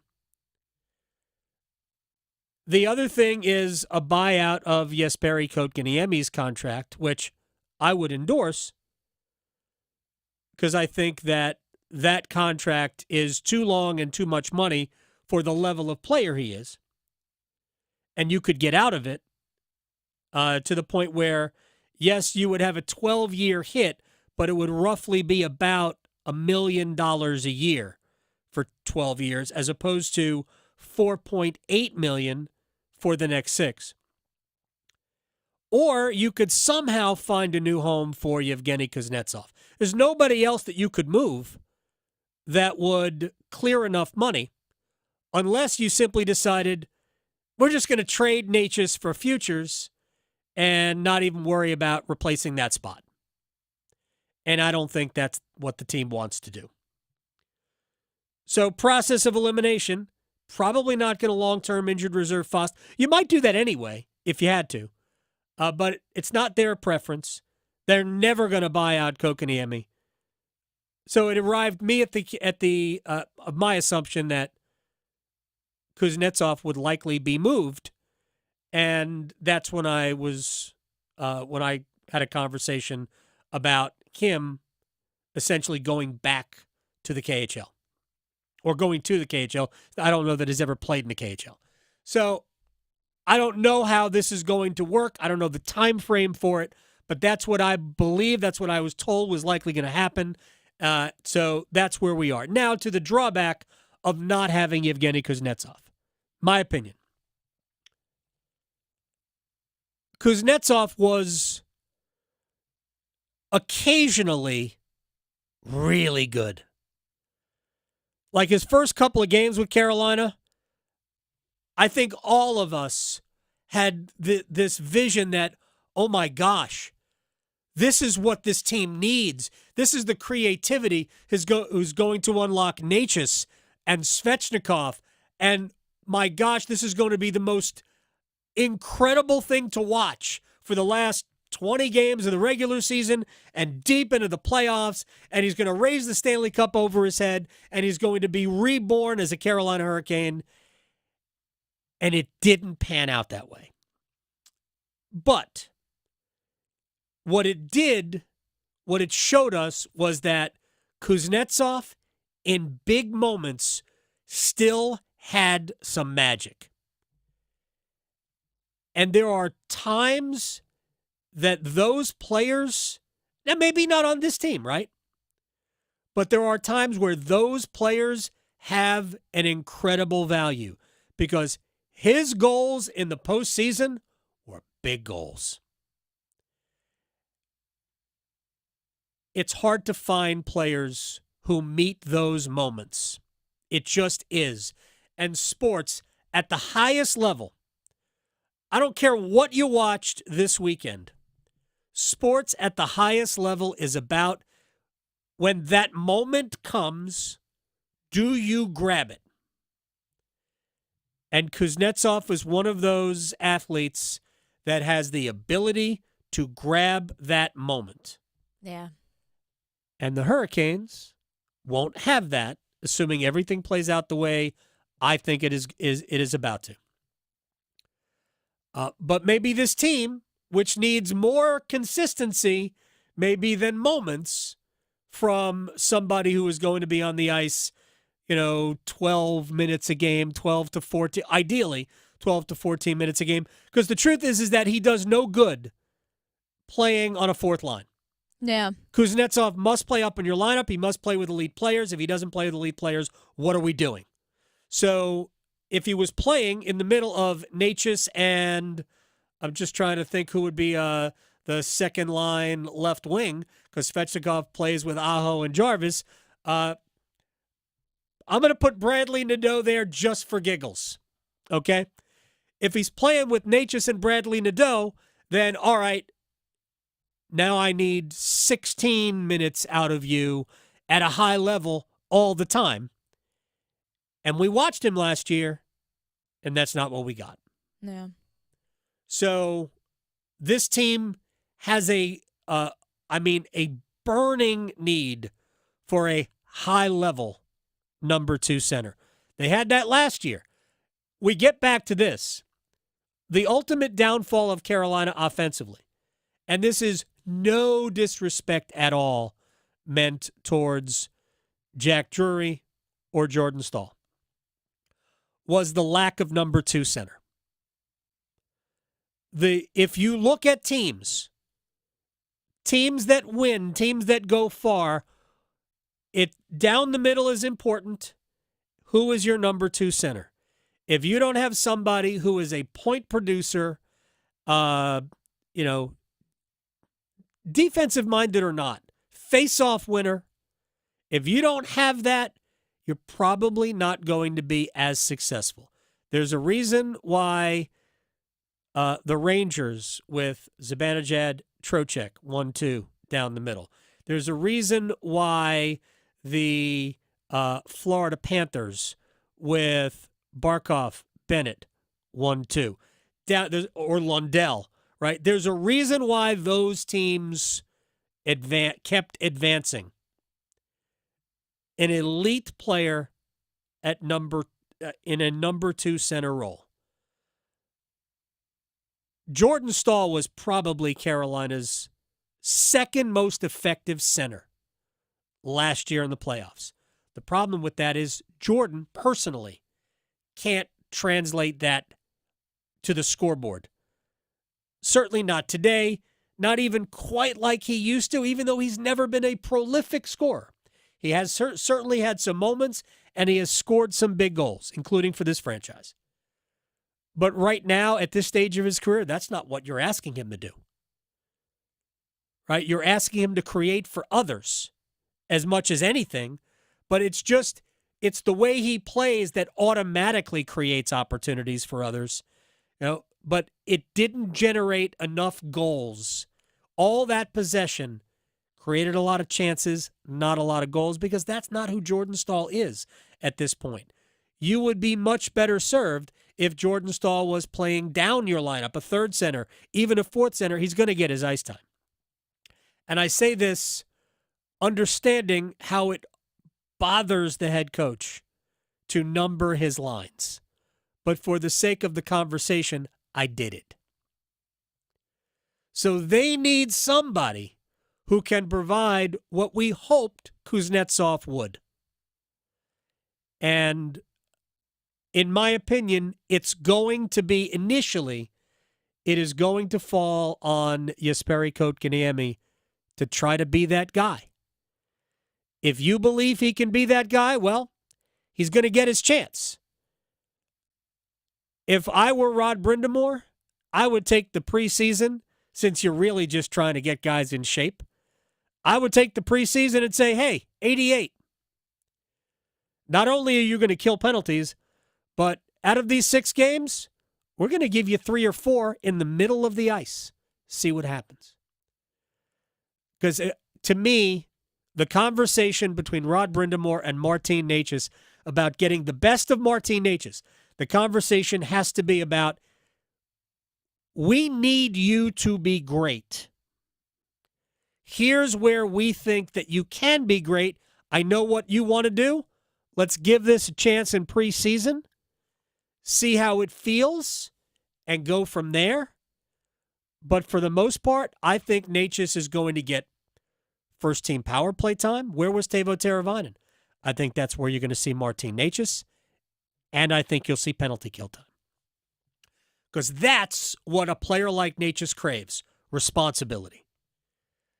But to get back to the point of needing that salary cap room, if Necas gets an arbitration award of $6.5 or $7 million, which I don't know what the award is going to be, if it ends up in arbitration and that's what it is, if it's $7 million, well, and you only have between 13 and 14, how do you possibly make that work? You don't. Without trading a player you don't want to trade, Jack Drury, or without walking away from the arbitration award, which teams have done before. Heck, I think the Hurricanes have done that before a long time ago, but I think the Hurricanes have done that before. So that's what I think the benefit of this move for Carolina would be that it creates almost $4 million of additional salary cap room that you don't have to figure out around the margins, and then they could probably keep an extra forward or an extra defenseman on the regular game in, game out roster, rather than go with the bare minimum of 12 forwards and 6 defensemen.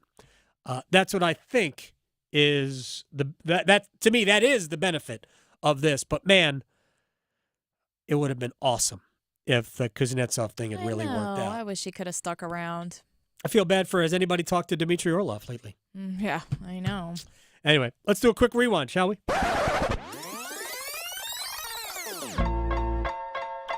All right, let's talk a little football in the rewind, shall we? Just a little different stuff.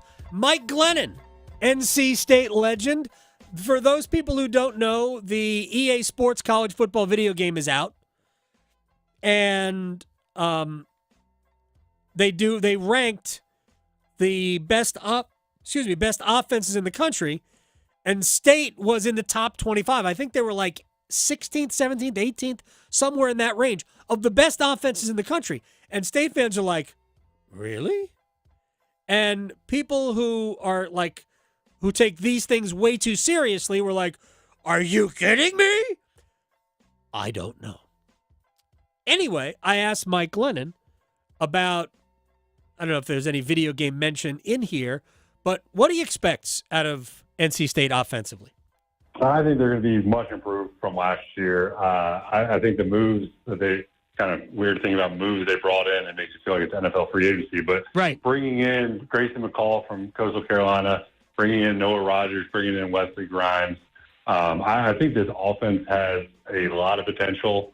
With KC coming back, with Jordan Waters down the street at Duke coming over at running back. I went to a few practices in the spring, and it felt explosive. As far as the receivers, what they're capable of doing, I think Grayson McCall, he fits perfectly for the system and the skill set around him, because he's going to be a guy that gets the ball out of his hands quick. He's going to go with it in the right place, and he's accurate. He doesn't have the biggest arm in the world. He's not like what Devin Leary was a couple of years ago. But when you have receivers like Casey Concepcion and those guys I just mentioned, you just got to get the ball in their hands with good ball placement, and then they're going to, have yards after catch. So I'm really excited about this offense. I've heard great things about Jordan Waters, the running back, and then they return a lot on the offensive line. Yeah. So, I don't know about EA Sports' rating system and how credible those guys are. But I do think this offense is going to be much better than last year, and I do expect them to be one of the better offenses in the ACC. I'm excited already. For it. Look, I hope State stays healthy. I hope the new guys blend in. I hope Grayson McCall is, I'll just say, the same player we saw at Coastal Carolina. The same player we saw at Coastal would be cool. All right, Walt Ruff, Hurricanes.com content maestro, joined us, and we were talking about Jesperi Kotkaniemi. And it's time. You were the third pick in the draft. It's time that you lived up to that contract.